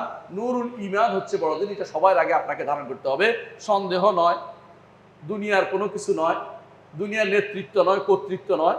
আপনাকে সবার আগে কি করতে হবে? এটা জানতে হবে যে আমি আল্লাহর দাস, তার দাসত্ব করার জন্য আমাকে সৃষ্টি করা হয়েছে। আমি তার দাসত্ব করে, প্রথম কর্তব্য বাচ্চাদেরকে প্রথম শিখাবেন, এটাই শিখাবেন যে আমি আল্লাহর দাস, তার দাসত্ব করার জন্য আমাকে সৃষ্টি করা হয়েছে, আমি তার দাসত্ব করে যাব। এটা হচ্ছে প্রথম প্রশ্ন। ইনশাআল্লাহ আগামী একটা একটা করে প্রশ্ন আমরা জেনে যাব। এই প্রথম প্রশ্ন কি ছিল? প্রথম প্রশ্ন ছিল বান্দার উপরে আল্লাহ প্রথম কাজ কি, প্রথম কর্তব্য কি? উত্তর কি?